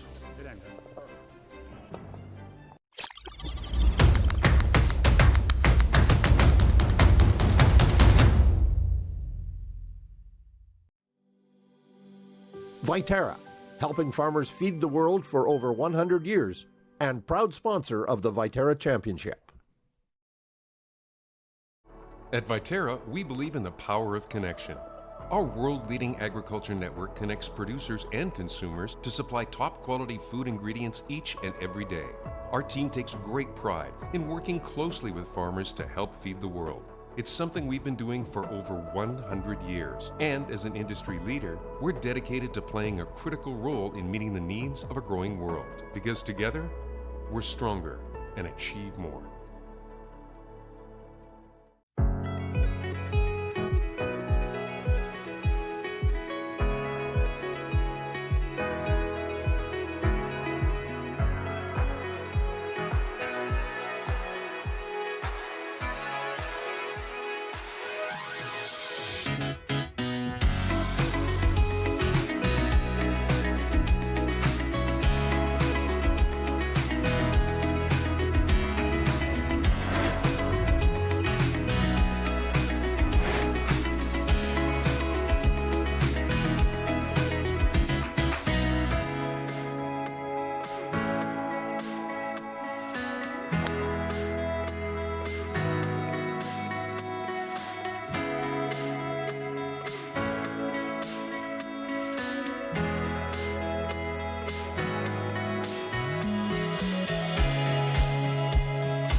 From small towns to big cities, Chicken Chef is comfort food you can count on. We're your chicken choice, and pizza choice, and salad choice, and so much more. Chicken Chef, bring your appetite. We'll take care of the rest. For exceptional customer service that measures up to any job, see the experts at McMahon & Yates. From tools to materials and everything in between, McMahon & Yates. Make it better.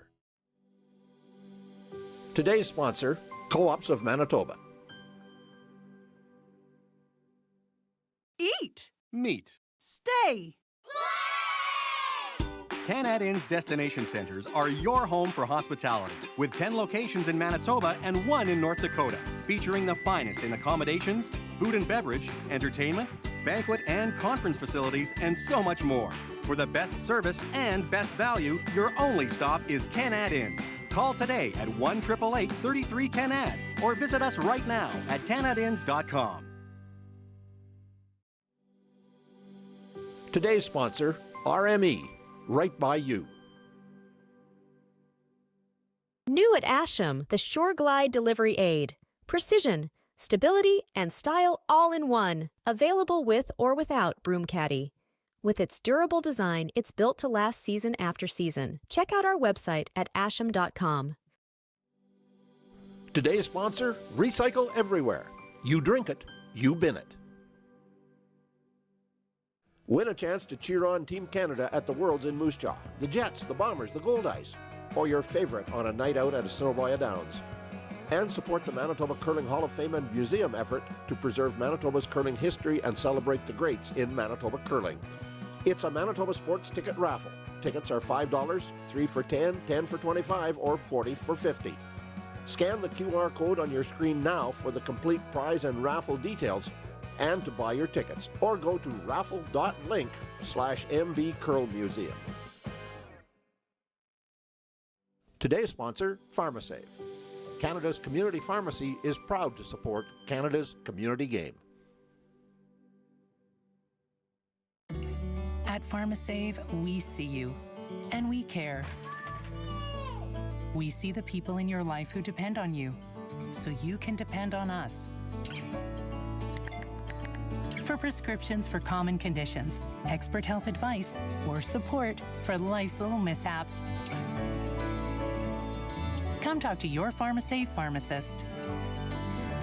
And now collect and redeem Air Miles reward miles for even more value at PharmaSave.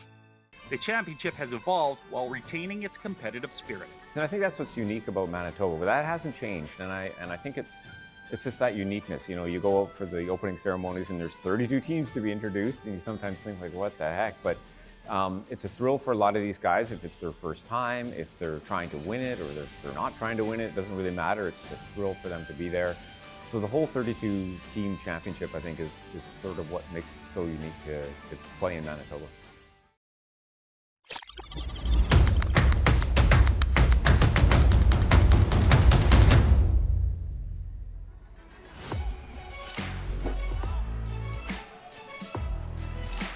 Well, an outstanding curling game here at Center Ice at the Viterra Championship in Portage la Prairie, Manitoba.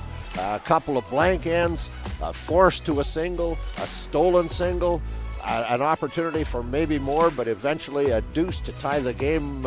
Exactly what you'd want, Dean Moxham, a tie game at the mid-game break. I would think that the fans are enjoying this one. It's been a little bit of everything, a couple of misses, a couple of really sharp shots, and outstanding game so far. And then now, all of a sudden, we're having a bit of an open end here, somewhat of an open end. So we'll see they how may have this one decided progresses. that this is the end. We maybe catch up a little time. Possibly. I mean, they are maybe putting a corner guard up here, but a little simpler to start anyways. If we look across the sheets, Reed Carruthers leading Kelly Marnock 6-1. Jordan McDonald leading Daniel Burchard 3-2. Steve Irwin from Brandon playing Devin Weeb. That is a 5-3 game. And Ed Barr from Carberry Trails, Sean Grassi 3-1. All of these games, 4 of these games in the 6th. One just finishing the 5th. The McDonald game just finishing the 5th. So they're actually slower than our game. They are. So maybe their clocks are a little bit of an issue at this point. Got a curl. Probably it needs curl, probably. And Daniel rolled out at the wrong time in that 5th end. I think there was a multiple for Team McDonald. We'll see what that final amount ended up at. Well, now because there's 2 corner guards up, not in favor of Jeff, he ended up going a little bit more aggressive and taking away that corner guard draw opportunity for Team Flat, forcing them to play the run back to take care of Stewart's rock that was just thrown in the rings.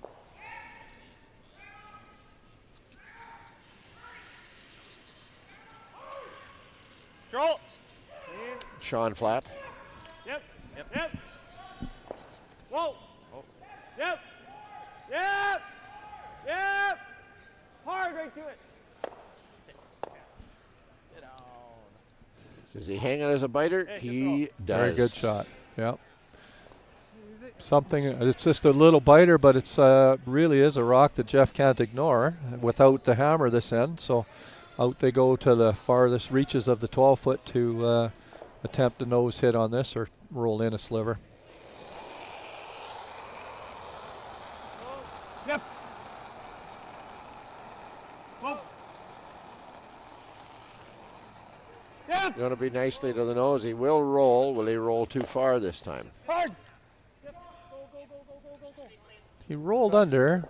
I don't think that Team Flat's too disappointed in where he rolled to. It's a good opportunity to Like a hack? you can tap it like that. He could come down and draw to it if he'd like to. He's got lots of options here. What do you like?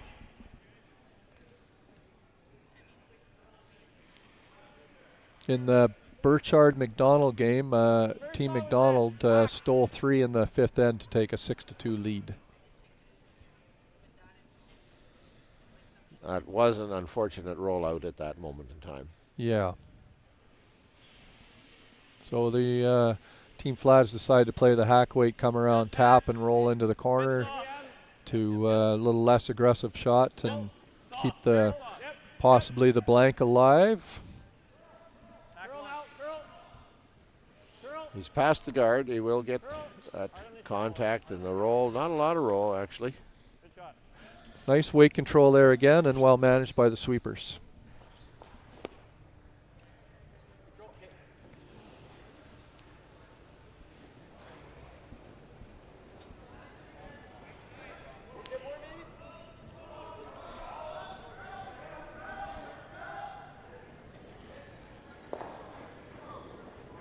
Just control. Yep. Try to get Whoa. Yep. a little low side contact and some inside roll. Heads in that direction. But Almost again, back to the identical spot. Peaks out about the same amount. Same thing. Forward. Forward. Yeah, just forward. They're keeping it a little simpler for us to try and figure out as this end's going along. If there was ever going to be a question of any time concerns, this end certainly is going to help deal with that. At this point, yeah, looks like it's going to be a fairly straightforward end. Again, he'll make that high side contact, little roll. Will he roll out? No, just out where he wants to be, wide in the 12-foot. Yeah, real nice, another nice control, good call by the sweepers on the weight, and makes it easy for Adam to call line for them. Communication, right? We had some junior high curlers here yesterday from our local school, and they were down front, and they could hear the players talking and learning, the communication part of it all. And so the teacher that was there with them said it was really good for the kids to sit there and listen to the players on the ice and how they talked to each other and communicated. Just a little out, yeah. Little outside rolled away. And now Flat will try to go around his guard just off center. Try to be. How does that look? Unforced error there, and that creates an opportunity for Team Flat to use the hammer. Jordan Peters, he'll try to put one behind that red guard that's a foot and a half off center. Holding like it's heavy right now, but. Okay, well then. Oh. Gotta move. Gotta move. You guys wanna go back here? Gotta move big. You're wide open. So yeah. Okay. Thank you. There, I guess. A little heavy. Okay. So we go from non-complicated to possibly complicated in one shot.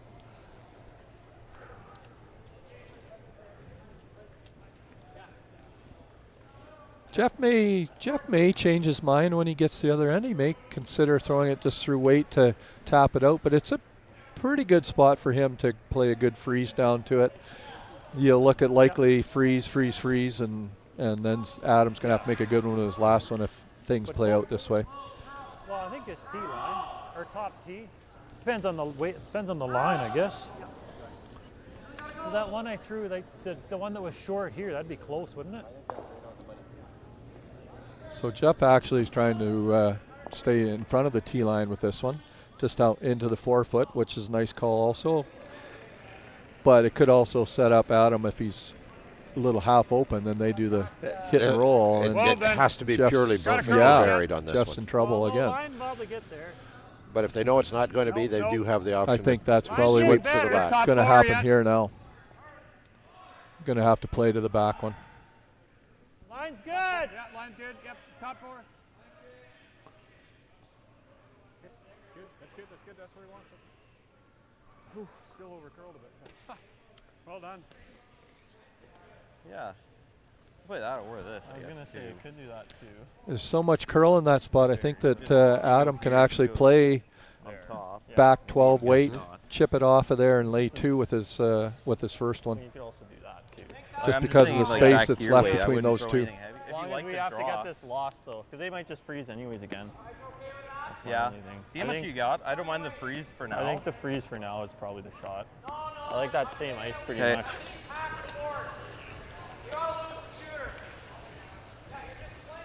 Their thinking is get it in position to make sure they get an opportunity for a point, and then see if they get a multiple after this. 5 feet faster. Okay. So that rock just being that little bit behind the tee line creates this opportunity for the flat tee. For sure.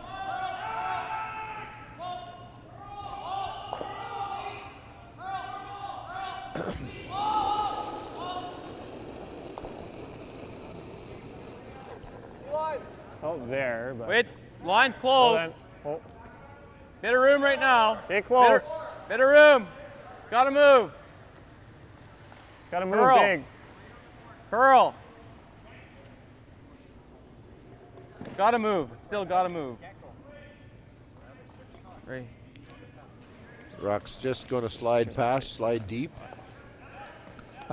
When Adam went to throw, he asked the guys about the speed of the ice, and they said it's 5 feet quicker.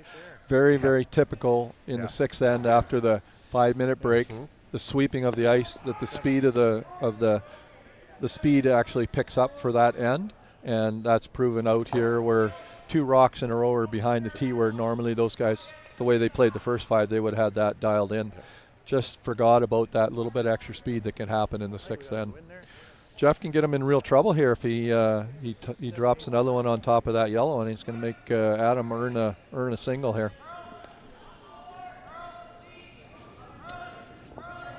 Jeff Stewart's final stone here in the 6th end. Lies one. Try to put a second one in a spot that can't be banged out, and at least force flat to a 1, maybe steal. He's got a long way to go. This one is a slightly wider line than his first throw. Hang on. Curl. Starts to come from here. Hard. What? Coming good now. Curl. Curl. Go. Oh, excellent spot for Jeff. Really nice. All he's got left is the button, and with the amount of curl here, it's a tricky one. Nothing but a draw to the button for 1 facing 2. He may be able to draw to his own red one if at the back and still be shot. The hair last, eh? I would. Oh, for sure he would if he needs to. Yeah. I don't think he wants to, but it's there if he needs to. No, if you're a skip, you want to see this rock stop on the button, and if you're the sweepers, you like to see your skip put this rock on the button, even if you have to do all the work to get it there. Exactly. He does have the option of chipping off the yellow and just kind of rolling off of it to the pin, or if he goes by a little heavy, he's got the red one as backing. That was a hair less, but should be similar. Similar line. Well then. To the back. Oh, okay, watch the room. Right now. A little more rotation on Adam's stones, and they do Emerson, run straighter. You gotta hammer All right, Emerson! You gotta hammer it. Need to pull this in to get that contact on the back one. It is not going to slide right through, and a steal of 2 by the Stewart team from Gladstone. So they match their 5th end deuce with another pair in the 6th to take a 4-2 lead after 6 ends.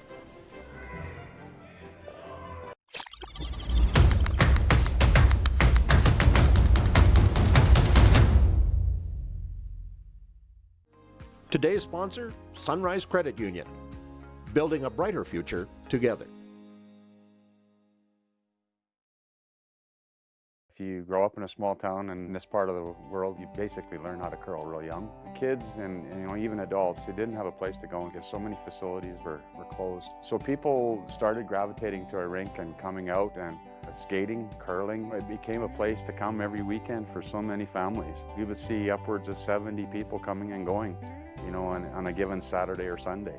I think it means a huge amount to so many people. It's an opportunity for friends, family, everybody to get together, have some fun. Thank you for joining us for this Manitoba Championship draw, brought to you by Seagram's 83, Manitoba's #1 whiskey.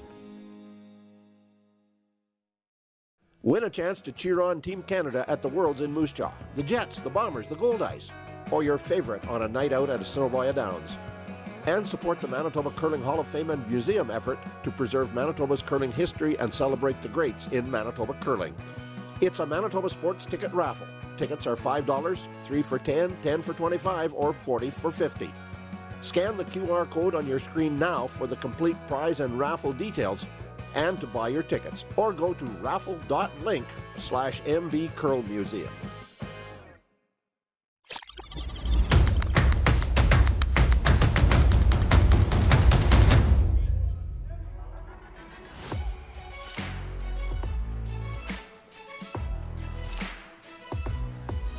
There we have a bunch of the Brier and our Manitoba trophies that Resby and his crew have set up at the upper levels of Stride Place. So much history in everything that they brought out here. It's really a special week having all that stuff available for our spectators to see. I'd encourage anyone who's thinking about coming out to, it's well worth the trip for sure to come see the curling action, but then all the curling history that the Hall of Fame has brought out on display here is one of a kind, and I encourage you guys all to come and see it. We've got pictures from pretty well all the past champions here, and a lot of Hall of Fame pictures, and just some interesting artifacts that Resby and staff have brought with them for us to display. It's just been a lot of fun putting together that. There's been the retrospective video that Big Day Media put together and did a wonderful job on.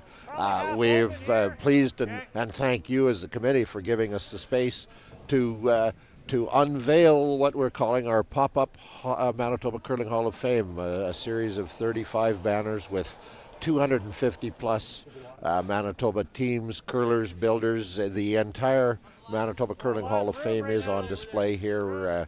We haven't had a physical location for a few years, and cost probably suggests we never will have. Right. But because of, frankly, a provincial government grant and some sponsorship by McMahon and Yates, we've been able to put together this pop-up Hall of Fame, which will show up at different locations. Maybe not 35 banners because you need an arena. But for example, the Portage Curling Club says to us, we'd like to put up a display with all of the Portage teams and curlers who are in the Hall of Fame. There's probably 5 or 6 banners, so we put them up in Portage for a month or a week or a day at a special occasion. Who knows? That kind of thing. So we're going to get a lot of use out of that. And then the artifacts in the museum. We have 40,000 Manitoba curling items. Now, I'm going to admit, a big handful of those are pins, so you get to thousands quick on pins. But we've also got measuring sticks. We've got old stones. We've got pieces of silver trophies that I don't even know what the heck they are. We've got a medallion from 1894 that was won by Mr. Stovall. I can't remember his name, but it was Stovall who won the New York Life Challenge, the main event in the Manitoba Bonspiel. A medallion with his name engraved on the back. Incredible. These kinds of things that are just, I mean, it's what museums are about, is protecting and retaining all the history. And it's been a pleasure. And anybody within earshot that can make the drive.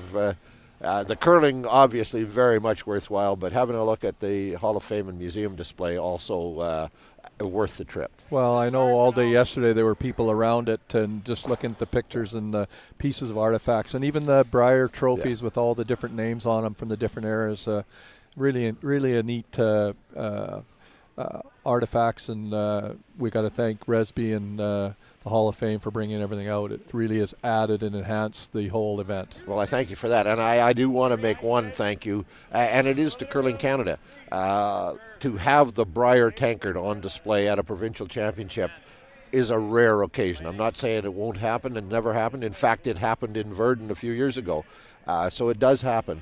But it's a significant trophy in Canadian sports, and Curling Canada recognized the significance of this 100th anniversary, and we really appreciate them allowing us to have both the Briar tankard and the gold Labatt tankard, which people love to look at, and they can handle it a little bit more because it's just an old trophy now. At our curling banquet for this event on Tuesday night, Resby brought in a bunch of past champions, and Kerry Burtnick's 1995 team was there, all 4 of them. And at the end of the evening, I was over there, and they were holding it up just as the way they had won it in 1995, and had their picture taken again. They would have looked a little different. I'm not saying that. Now that was one of the great teams in Manitoba curling history, no question about it. And the memory for, we had guys like Don Barr from 1974 and John Usakis from 77 and Dave Romano from 72 and guys whose names are pretty well known, guys whose names are pretty obscure, but every one of them part of the history of this event. Can never take that championship away from them, no matter who it is. No matter who you are. Yep.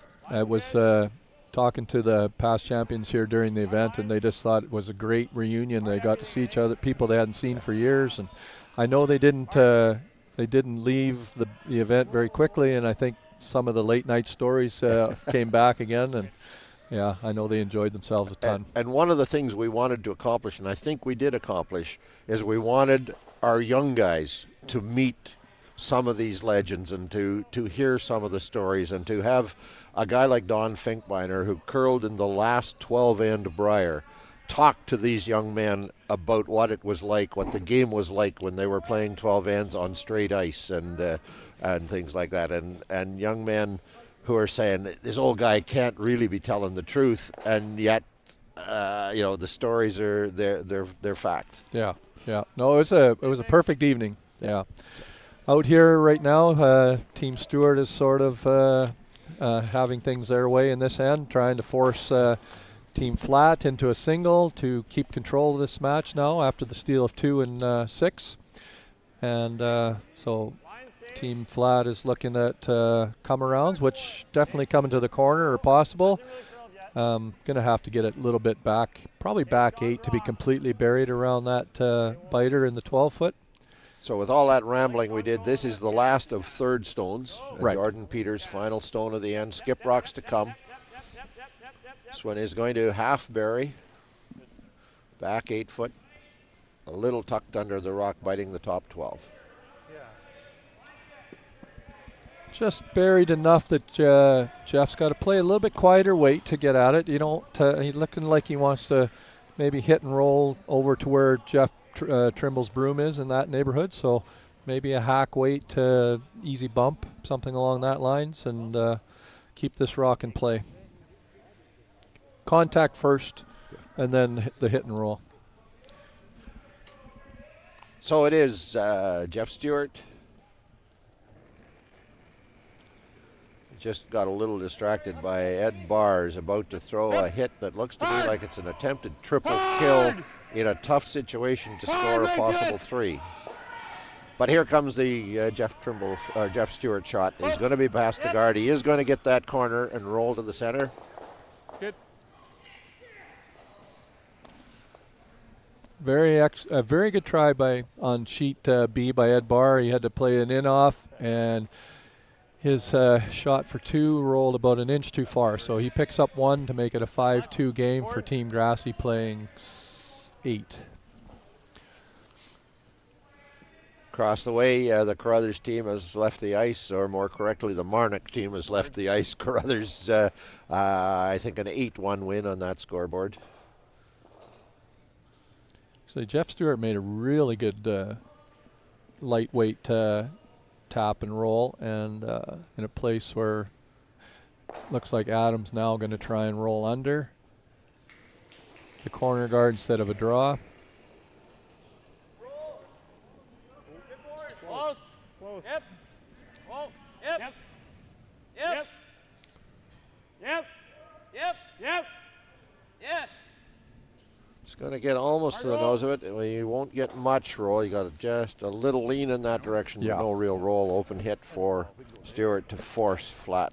So as long as nothing bad happens here, looks like a force on team flat, and mission accomplished for Jeff Stewart's team. Played a nice, clean, easy end for themselves.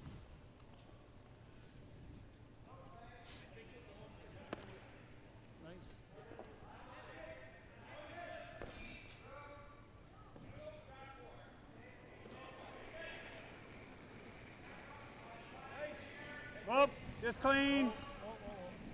Curl. If you're a skip, that's what you want to hear. Clean, easy. Nice. Just making contact, and actually a great spot, forcing Adam to be a little closer to the forefoot than, you know, it just makes it a little bit more tough to get your point, and looking to bring this game back to within 1 point. Adam Flat goes to the hack to throw the final stone here in the 7th end. It faces 3. Enter and draw. 4-foot circle. Yeah, I got thing on it too.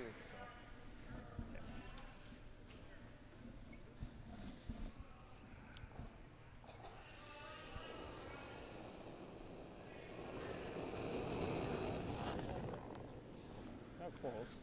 Mine's fine, all you. I got close. Hold on. Max ice. Lots of room. It's always Sean. That extra rotation does keep that rock skidding just a little bit more. Is he going to stop in the 4-foot? Looks like he is. Nice weight control. Beauty, right to the tee line. For a single point, a 4-3 lead. Stewart over Peters Flat from Fort Rouge. We'll be back with end number 8 in just a moment. Do a lot there.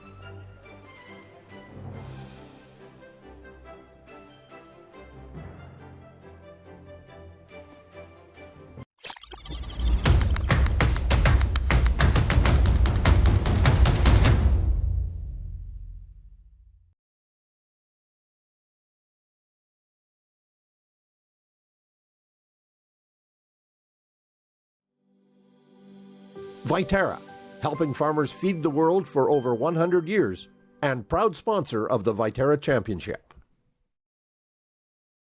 The championship has evolved while retaining its competitive spirit. And I think that's what's unique about Manitoba, but that hasn't changed. And I think it's just that uniqueness. You know, you go out for the opening ceremonies and there's 32 teams to be introduced, and you sometimes think like, what the heck? But it's a thrill for a lot of these guys if it's their first time, if they're trying to win it, or if they're not trying to win it. It doesn't really matter. It's a thrill for them to be there.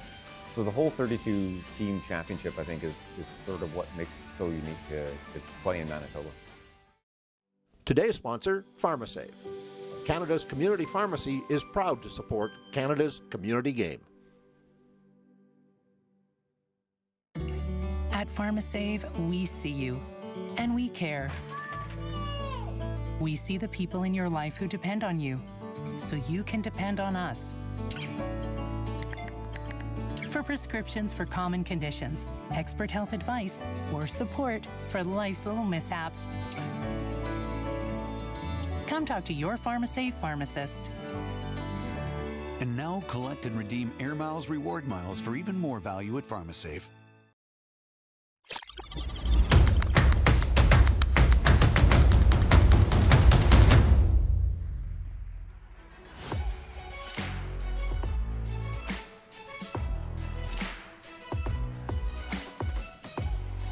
Well, we're back in Stride Place Arena, Port Isle Prairie, Manitoba. It is the 2025 Viterra Championship. And after taking a single, drawing to the 4-foot, facing 3, Adam Flatt puts first rock midway to the rings, right on that McMahon and Yates logo, and Stewart's team went around, they just biting the button, wide open. Yeah, so it's getting to, eighth end and down one for Adam. The two center guards is pretty typical for them. They need to be a little bit aggressive and get some rocks in play. And for Jeff, it's about rock placement. The first one's pretty well placed just above the button, and if Al Christensen puts this one in there, then Adam's going to have to deal with those two. So very typical start to an end for both sides.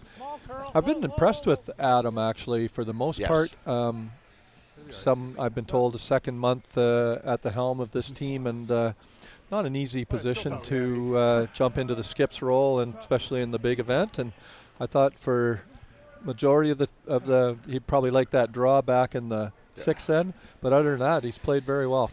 And called a good game. Called a good game. I mean, and you and I and four other guys looking at any particular call might say, I disagree with this or I disagree with that. In those cases, it's neither right nor wrong. No. But overall, the pattern of his game and his thought processes have really been sound. Yeah, good. It's actually a good quality young team that is going to be interesting to watch over the next 2 or 3 years if they keep building the way that their game is going right now. Trying to get by that tight center, but doesn't, rubs and rolls. Not a bad shot, but maybe would have been nice to get down onto those yellows and just rejig them a little bit, but tough to double peel here. Probably make contact if he can get run. Well, he's going to just looking like a straight peel here by the looks of the call from Jeff.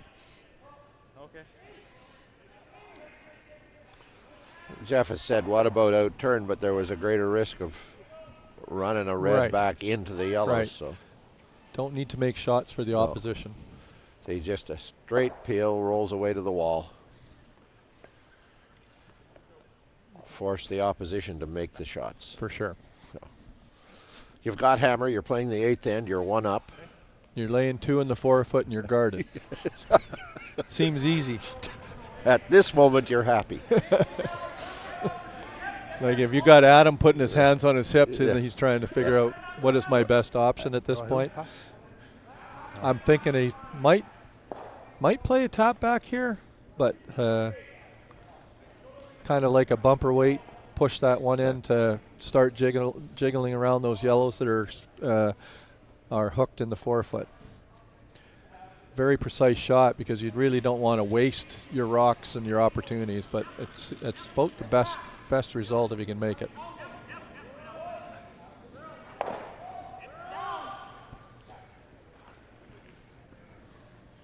So he is going to get to the nose of that red and push it straight back. That'll work. That works great. That's exactly what you were looking for. Little separation, they almost become a wall for you, and I think now you have the opportunity to play a run back on either one of 2 stones, contacting a red, knowing it's protected by yellows from behind. Even if Team Stewart makes this double, then you're going to bring the game into the rings, and Team Flat would start tapping and freezing, but they can throw a couple guards on that one now because it's in a great position. So Jeff Trimble will throw an in-turn hit. Gets rid of another. Bumps they red stone in. Jeff did what Adam wanted him to do. He did. Raise that red in and left some really good angles for Team Flat. Amazing in 2 rocks how quickly the whole complexion of this end has changed. Yeah. Looking across the way, Steve Irwin is just drawn for a single point, facing a bunch of rocks. So Irwin takes a 6-3 lead over Devin Weeb. Sean Grassi leads Ed Barr 5-2. Jordan McDonald 6-3, and to use it's either an old rural expression or a racetrack expression. Right now, Jordan McDonald and his team, they've got the bit in their teeth. They're running. It's a fine young team. They are very good. Daniel Burchard has hung with them for a while, but they're starting to make the the modern game's doubles and runbacks, and they're building some momentum. This is a very good young team. Well, they've taken on. They're going on the world stage as representing in the. Is that a junior? What did that was a Curl Canada initiative? The under 25. The next gen. Yeah. Nice for them. They're going to over to Europe somewhere. Excellent. Well, they've had a good year. They got a time in on the Grand Slam tour, and Willie Liburn's coaching them, and he's really added something to that team. Just that little bit of let's just say elderly wisdom, and we hope that William actually hears that. I think it's one more. You guys want to talk about this? Wow.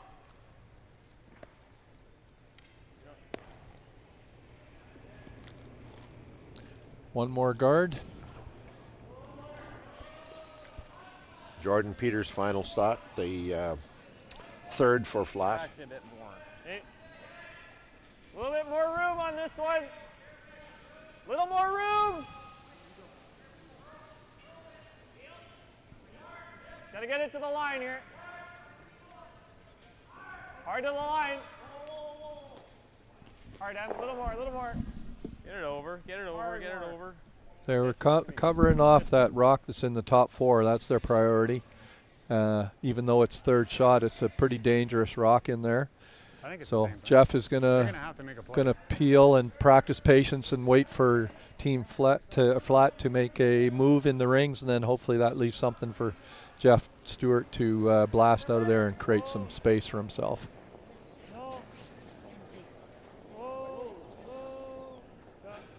So he does pick it off.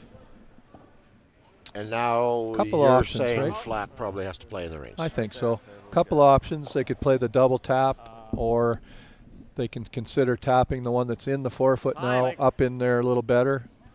You throw it with a little bit of weight. Just plant this here and kind of get these in line. So I don't really see anything all that soft coming off. Just come down, tap that one to here. That's what I was seeing. Yeah. And then if he makes a double, you have the nose back. Another thing is if I do that, like so if I tap this here, he makes this double, I make the double over top. And your corner frozen on that one. He's got to drop pinball. It's a harder shot. If you ever just play this, he's just doubling or tripling them all in there, right? I don't love that. I think don't like it's that. either this soft or even. I would just say tap. Or even that tap too, but. And it's okay to hit this one like pretty skinny. As long as you could get this one over like. I would throw like here weight back here. Ideally, I just want to try to get as close to nose here and just hit it. Yep, right there. That's what I was thinking. Okay, it's pretty straight here, so we should. Shooter's gonna stay here. He's gonna rip the double. You're gonna have the same shot back, and he's gonna have to draw the pin. Okay, let's make it good, guys. Back 8 here. Back 8 should be pretty straight here. Like I think even. Like because I throw those hack waders that did nothing here, so I'd rather tight ice it and then at least we can. You want to hit the outside here, right? Yeah. So I think that's close. See how that looks. Well, they walked through all the different scenarios. Just gonna be back 8. Either one would have probably been all right call. This one possibly gets that one that's in the top 4 corner frozen on the other yellow one. The only issue will be it may leave a double set up for this first shot, and then they've got 3 yellows surrounding the one red. I see that Dennis Bone is their coach and unable to be here today, but these guys worked it out, and now it's about the execution. First of skipstones in the 8th end of our feature game. Whoa. Curl. Close. Curl. Stay close, but curl. Hard curl. Hard curl. It's just going to rub the edge of that red. Okay, not bad. So that's worked out okay. Worked out good. Second shot. Yes, it is. I think At least so. it appears to be from the overhead. Yeah, although overhead doesn't really. We always sort of acknowledge the angle may not be perfect Right. on that overhead Yeah. camera, so it may not be true, but it does appear to be a red second shot. I would say at this point, yeah, it and is. if it is, it's actually quite remarkable. It's not a bad You shot tap then. it maybe Yep. just a hair, but. So the line is everything then, right? Yeah, we gotta just miss that. Just be right there. Okay. I don't know That what top else. red one is for team flats in a great place too, and. Oh, really? Yeah, I would say we're looking at second for sure. No question there. I was thinking that Jeff would probably just try and draw into there, curl around and corner freeze his yellow one, and kind of take away maybe all the raise opportunities here if he puts it in the right spot. If we got to keep the line, but otherwise just freeze right around Yeah. around the top red one, right in the pocket. Try and freeze into the pocket, puts him in a pretty good position. Stewart's for first stone.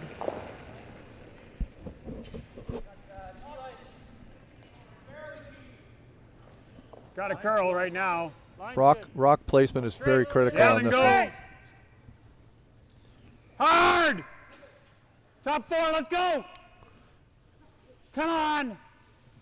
Hard! Hard! Hard! Keep going, you're gonna bounce, but keep going. Okay. Yeah.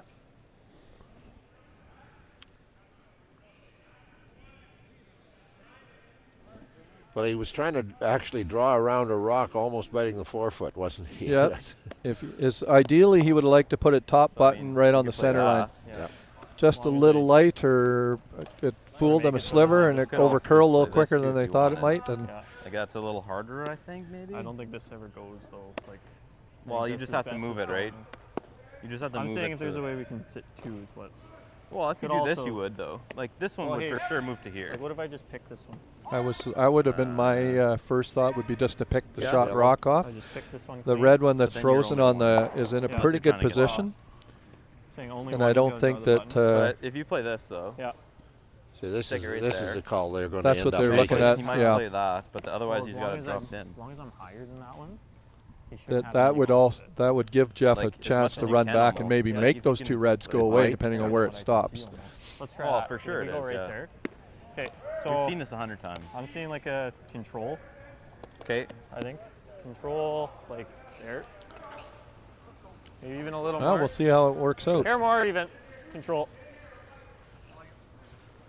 If he was able to stuff it over there, that's not a bad call. But I feel like it could hit and roll over towards his red, and it may set up the double with a raise back here. Planted right We'll there. see. Yeah. All tough shots.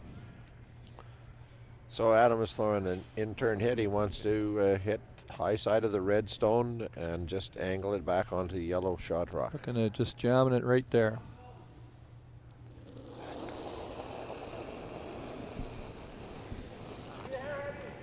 Close. Close. Final Whoa, red stone of the whoa, end. Whoa, curl. Whoa. Curl. Curl. Curl, curl, curl, curl, curl. Very close. Well, that's what they called and made it perfectly. Okay. And sits in a spot that's very difficult. As they said, I don't think we can get rid of it. No, I think they're going to play the run back and There's no way to get it. concede a point. Yeah. Turned out to be a perfect call and a perfect result for Team Flat. Stewart just had to have his rock past the red. Yeah, like rock make sure we hit to this, the top but- of the forefoot Yeah. when he threw. I don't see it ever coming his onto shot. that, so. Well, that's not without rolling out. No. So 3/4, 2/3. 2/3, I guess. Okay. Sorry, here. No, last. Hair last.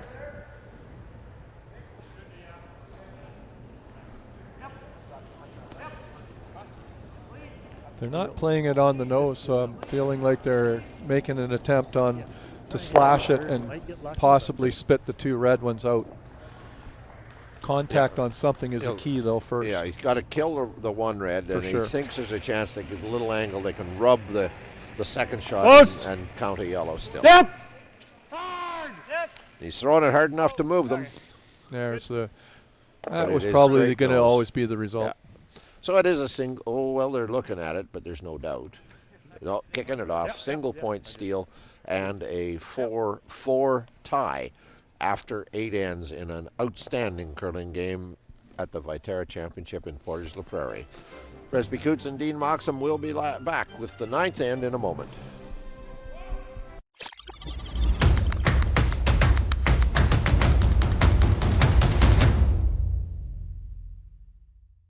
At Viterra, we believe in the power of connection.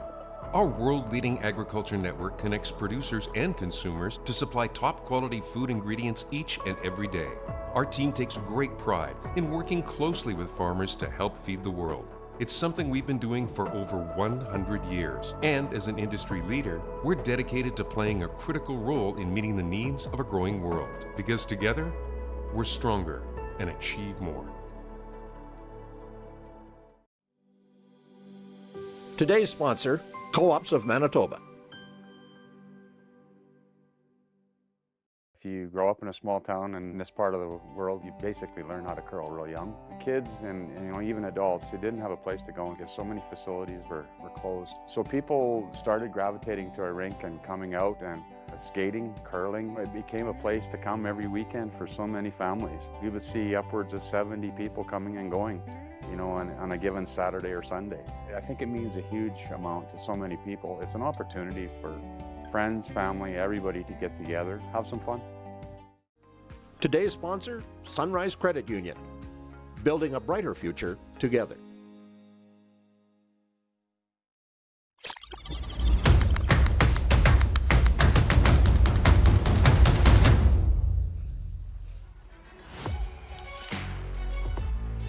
A tie game, 4-all. Jordan Peters, the Adam Flat skipped team from Fort Rouge, Jeff Stewart from Gladstone, and just an outstanding curling game all day. A stolen single point. Okay, Dean Moxham, you're Jeff Stewart. You just gave up a steal. You're tied. You've got Last Rock playing the 9th end. What's your general thought process? Well, I either want 2 or blank. 2 or more or a blank.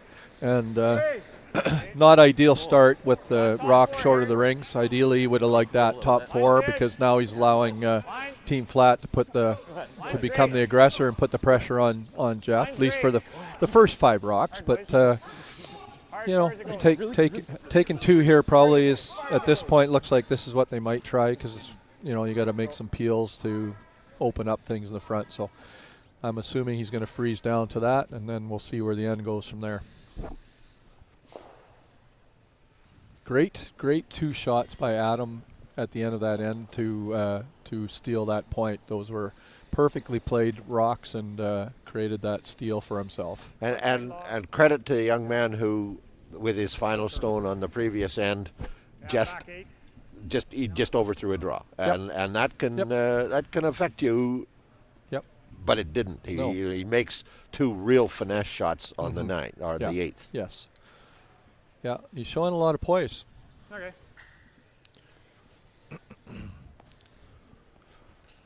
Jordan McDonald and his team have put a 3 on the board on the 8th end. The game ends at a score of 9-3, McDonald over Burchard. Sean Grassi put a deuce on the board in the 8th end. That game with Ed Barr from Carberry finishes at 7-2. Steve Irwin, Devin Weeb still on the ice playing end number 9 with a score of 6-3. Top 4. Okay, we're going to try to come around. I think 8 hasn't been put on the board yet. So we haven't marked it up. We got no line for on top. Because Weeb is throwing. We're only weight on top. No, they're marking it now. Get you that score in a minute. 6-4. Steve Irwin has Last Rock playing 9 in that game. Interesting rock in the back 12 in our game. 2/3. He was trying to freeze, but that rock went to the back 12. There's a chance that that's ignored for most of the end, and you never know. It could become a 2nd or 3rd point just because of where it's sitting right now. Yep. So Trimble needs to get a little angle contact on this red guard, across a yellow, back into a red. Look at that. There's an outstanding curling shot. That's a perfect shot. Cleared the front and left a shooter in his rock in the rings to have a first or second and third shot. Really nice play. Great guard. Two's in play, and so is the blank, actually. I think show him like a little bit on this yellow, but pretty much the yellow.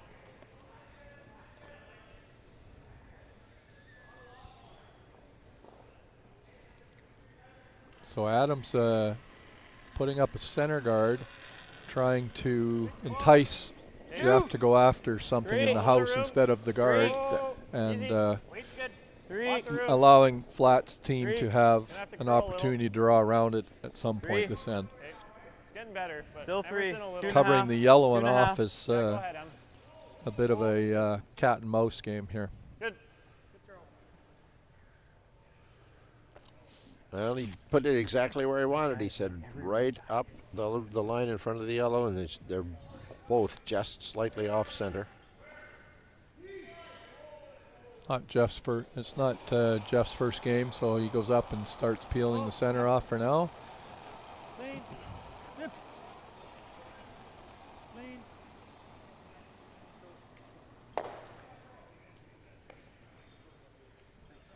And as the end progresses, if nothing really changes in the house, Adams' team will have to make a decision as they get closer to the end, whether they want to eliminate some yellow or split the rings and try and force Jeff Stewart's team to a single point.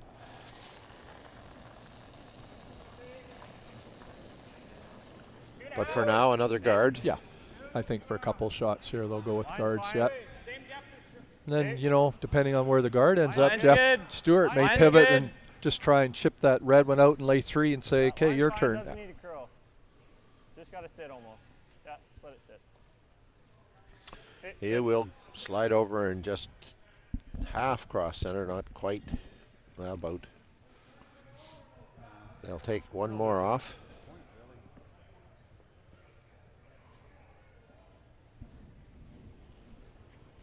Another nice crowd this afternoon's game in our arena. Crowds have been fantastic the first 2 days. Had a very good 50-50 of over $1,300 last night, and looking forward to another big day here at Stride Place in Portage-la-Prairie. Tonight we have some very good entertainment, a local band that we've a lot of buzz around town about. So lots going on today. I hope you guys that are listening will take time to come down and see our facility and catch some games. Did you bring me my check on that 50-50? You know, I forgot it, but we can go up there and ask for it later. It was unclaimed actually before noon, so you just might have the winning number. No, because I forgot to buy a ticket. Just to make it clear to folks, I'm not.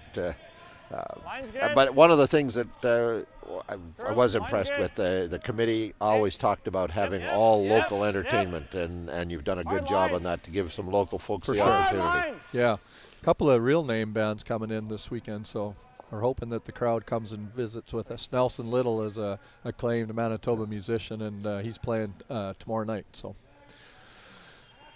all right, something's going to change here right now because tried to get by and rubbed on that guard. So, good opportunity here now for Team Stewart to possibly lay 3. With only a couple to come on flat side. Well, there is no room to go between these rocks, so all he's got to do is hit that space, and both reds are gone. But he didn't hit the space. Not what they were looking for there. Just got it a little full. I get the inside maybe. I'll also draw back here too, but. Well, I think if you're going to hit, you have to almost roll. I know, so it's kind of like... Still not a great situation for Adam Flat. Hit that on the next one. He may end up trying to hit and roll under. Even if or you do this, I guess. Well, count the yellow at least. Yeah. Like even nose, it's a tough double. Like he's got to be hitting it here. And then he's hitting there, that right? Let's do that. Almost nose, so... Should be pretty straight here. Another option at this point of this end is, I like this call too, but you could also just kind of freeze on that yellow one with the draw. this is precise. If you roll a little too far, then you're setting up the opportunity for Stewart to lay a couple, depending where he rolls to. So execution here again, but Adam's been up to the task so far.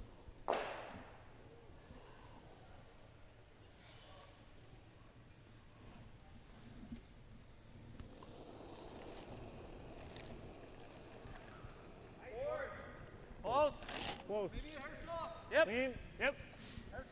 Yep. Then. Yep. Hard then.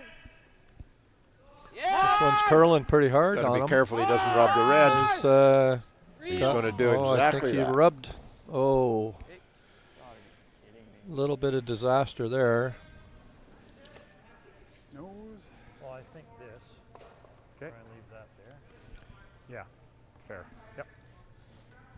Just over curled that little bit, rubbed that red. It's the red did get in behind, and they could jam it straight back. But they're trying to actually roll a little to the left, hit the contacted Yellowstone off the red across to the right, and maybe push the red past the one in the back. But I don't suppose they're really worried about what happens at the back. At the back, if it jams, if everything's made right, the one he's throwing and the one he's contacting should be in the 8-foot still, and even if it jams at the back, I think there's a good chance they'd be out counting it.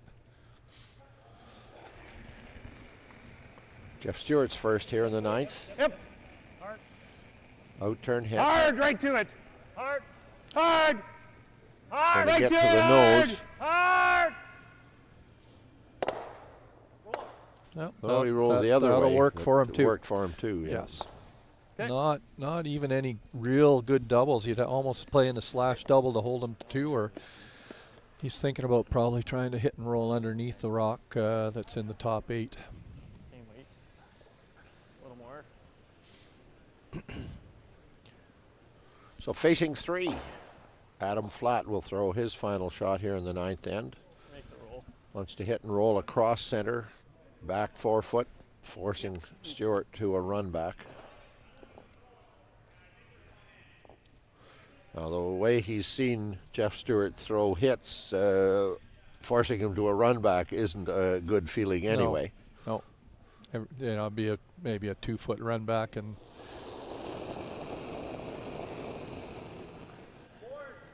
Clean. Whoa. Whoa. Whoa. Whoa. Curl. Curl. Curl. Curl. Hard curl. Hard curl. Whoa. Curl. no, It will just sit wide open, biting the button. Just a Edge, I guess. little bit different throw than his first one, a little more rotation, and it just wouldn't take the curl. So Tracked right down the ice. yeah, big opportunity for Team Stewart to Well, try for nice, but put themselves in great position to win this game. Okay. Yep. First objective, to get rid of the red stone. Second, an obvious objective, hit it on the nose to count a 3 to take a 3-point lead after 9. Clean. Yep. Clean. Yep. Clean. Clean. Clean. Curl. And Jeff Stewart is not going to miss an open hit. No, very nice. often. That one was made out of his controlled hand. hit. You could just tell that Absolutely. all the way down the ice. 3 points. Real good throw. On the board for the team from Gladstone. It is a 7-4 lead, Stewart over Peters Flat. And we'll be back with the 10th end of our game from Portage La Prairie in just a moment.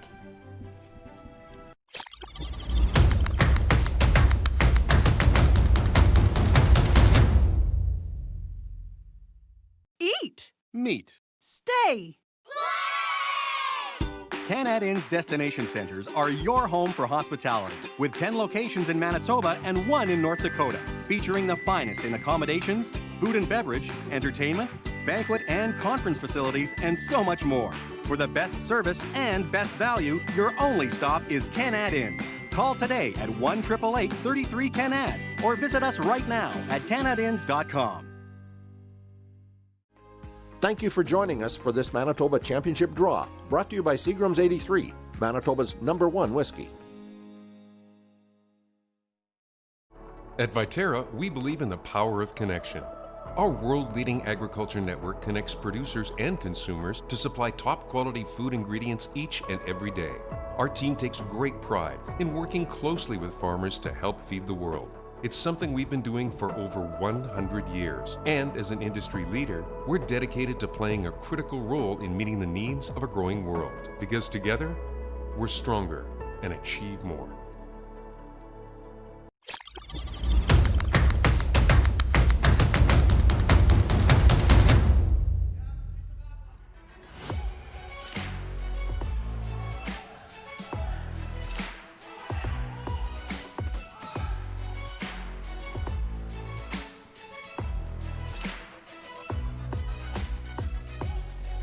Well, we're back in Portage la Prairie where Jeff Stewart and his Gladstone team have taken a 3-point lead. A game that has been tight throughout, opened up on the 9th. Stewart with an opportunity with his last rock for a hit for the 3, and all things being equal, Stewart should be on way to victory, but we won't count that quite yet. No, it's the 5 rock free guard zone. You're allowed to, most times coming home, you got a chance to get 3 if you get everything in the right place, and the one miss by the opposition and the 3-under can be in play. But I think they should feel a bit comfortable, but you never know. Across the way, only one game left on the ice. 6-4, Brent Irwin leads Devin Weeb. We just saw Daley Peters and Brent Irwin put on a display of big weight hits. Irwin with his first shot threw a heater right past a guard and made a double kill in the forefoot. Devin Weeb made a great shot to draw behind some guards, and Irwin is throwing a big hit through a port for a single point. Had hoped to be able to pick it out for 2, but Irwin also will be up 7-4 on the home end. Well, probably in, I think. So this is very typical of a 3-up lead. You put your 3 rocks in the rings, forcing Team Flat to have to deal with them at some point.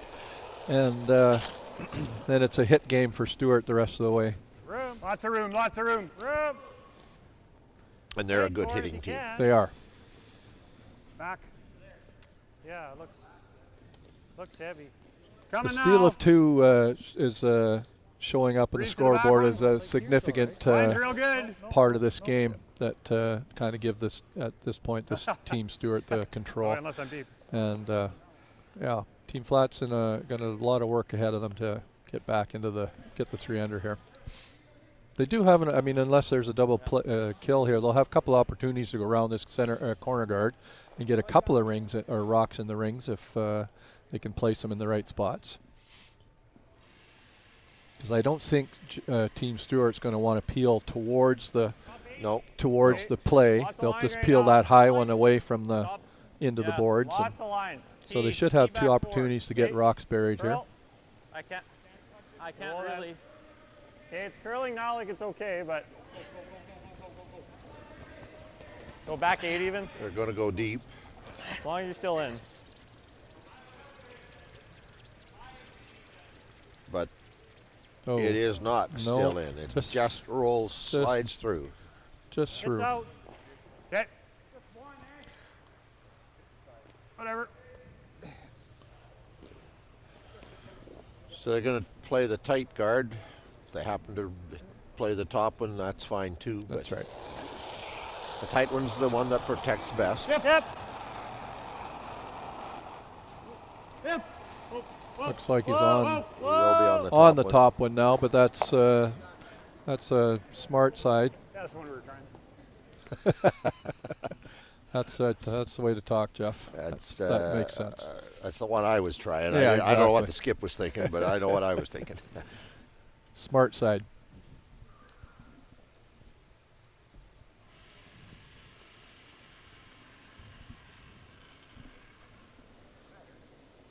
Okay. Weight's good. Line's good. I think everything here looks a little better in the first one. Weight and line are a little more helpful here. Hard. Hard, you gotta go.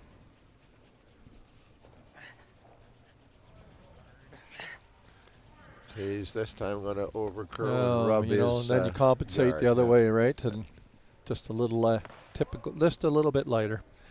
Just that one? Trying to be perfect. And That's pretty tough. That might just go in here somewhere. yeah, I don't think you want to play with that idea. Just making sure his front end understands exactly the situation. Here's the assignment. We're not doing this because. Girl. So it's Eric Zamerkut. He'll just try to pick off that top, and he's not going to hit much of it. Well. And he did the flat team a big favor by moving almost all Everything. of their. Now, did he leave that red one in the bite, or did it hit the No, wall? that one's okay. Jeff had stopped it with his foot, and because he wanted to run back and sweep those other ones. Yeah, well, you're saying there's a chance. Yeah. 4 red rocks yet to come. 3 of them need to be on the board at the end. Line a little. Yep. Hard line. Hard line. Hard, stay down. Hard. Gainey's going to curl over to Looks touch like the he's guard. on the front too. It just they're having a hard time finding that sweet spot for that turn.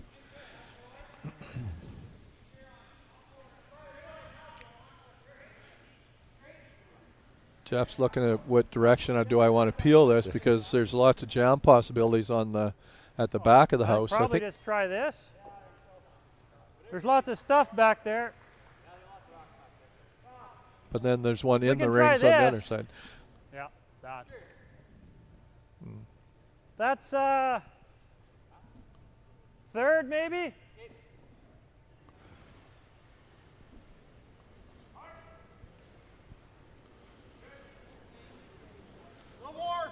Eric Zamerkut's second stone here in this 10th. Curl!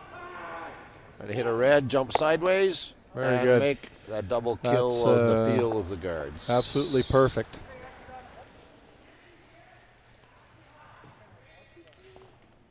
Now nothing in front of the rings, 2 in the back.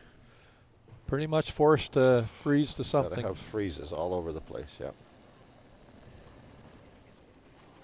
Line's min. Hey, line's fine.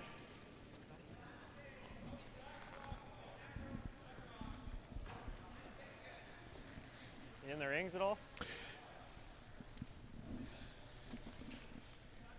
I just, before we're done this draw here today, I just, as co-chair of the host committee, I want to thank Resby for all the work he's put in this year to bring this event, along with Curl Manitoba, to the Stride Place, and his heavy involvement in bringing alumni back and the Hall of Fame to our event to make it a special year here in the Viterra Men's Provincial Championship. Thank you, sir. Well, Dean, thank you so much. I will admit that I have had so much fun over the last year connecting with all the past champions and working on different ideas. I give Craig Baker actually the full credit. I mentioned it at the banquet. 3 years ago, I mentioned to him that this year would be the 100th, and his first response was, can we bring every living champion to the banquet? And sometimes you have to worry about cost, you have to worry about stuff, but sometimes you don't worry about that because other things are more important. And of course, in the end, you have to be reasonable and responsible about it. But we ended up with 43 champions, and we just have.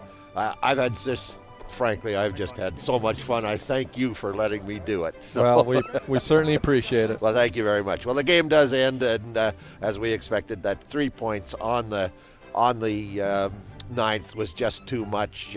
But the key shot, really, in the end, was a heavy draw to give up a steal. The steal of 2 was you never want to do that when you're right in the game, and that to me is the difference in the game.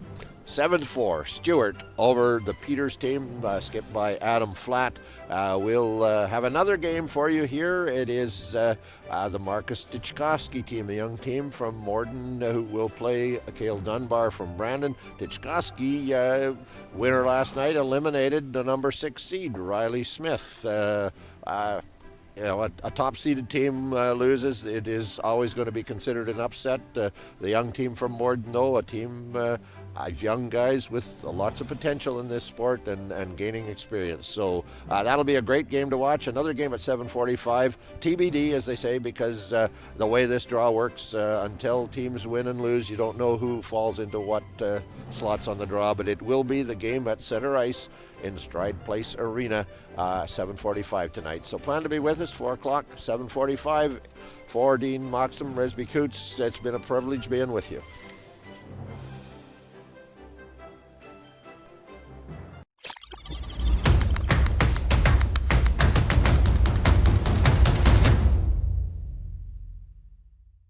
At Viterra, we believe in the power of connection.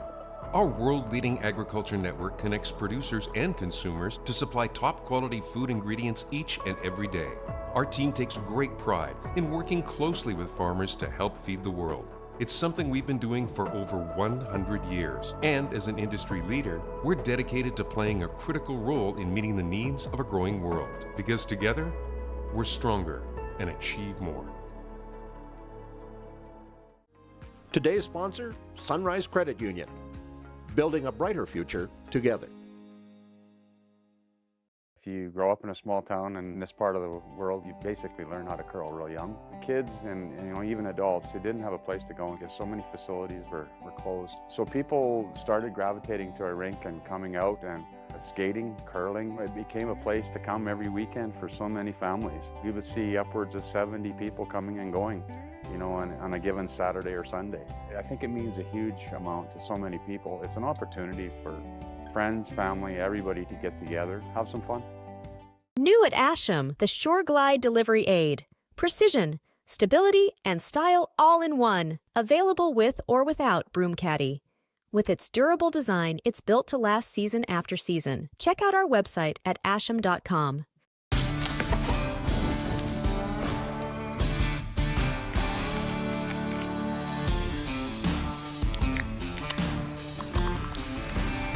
Original 16. Celebrate things done well. At PharmaSave, we see you, and we care. We see the people in your life who depend on you, so you can depend on us. For prescriptions for common conditions, expert health advice, or support for life's little mishaps, come talk to your PharmaSave pharmacist. And now collect and redeem Air Miles reward miles for even more value at PharmaSave. For exceptional customer service that measures up to any job, see the experts at McMahon and Yates. From tools to materials and everything in between, the experts at McMahon and Yates make sure that you have everything you need for your next project. All delivered right to your door. McMahon and Yates. Make it better. Eat. Meet. Stay. Canad Inn's destination centers are your home for hospitality, with 10 locations in Manitoba and 1 in North Dakota, featuring the finest in accommodations, food and beverage, entertainment, banquet and conference facilities, and so much more. For the best service and best value, your only stop is Canad Inns. Call today at 1-888-33-CANAD or visit us right now at canadinns.com. Why not? Just watch. Why not? Keep scrolling, I slide. Why not? As a broadcaster and Hall of Fame football player, I'm constantly in the lab of life. For 15 years, my friends at Not Auto Corp have been pioneers as well. Why not? Introducing Winnipeg Car Lab, custom car wraps, graphics, and auto Why services. not? Winnipeg, why not get in the lab? From small towns to big cities, Chicken Chef is comfort food you can count on. We're your chicken choice. And pizza choice. And salad choice. And so much more. Chicken Chef, bring your appetite. We'll take care of the rest. Win a chance to cheer on Team Canada at the Worlds in Moose Jaw, the Jets, the Bombers, the Gold Ice, or your favorite on a night out at Assiniboia Downs. And support the Manitoba Curling Hall of Fame and Museum effort to preserve Manitoba's curling history and celebrate the greats in Manitoba curling. It's a Manitoba sports ticket raffle. Tickets are $5, 3 for $10, 10 for $25, or 40 for $50. Scan the QR code on your screen now for the complete prize and raffle details and to buy your tickets, or go to raffle.link/MB Curl Museum.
The championship has evolved while retaining its competitive spirit. And I think that's what's unique about Manitoba, but that hasn't changed. And I think it's just that uniqueness. You know, you go out for the opening ceremonies and there's 32 teams to be introduced, and you sometimes think like, what the heck? But it's a thrill for a lot of these guys if it's their first time, if they're trying to win it, or if they're not trying to win it. It doesn't really matter. It's a thrill for them to be there.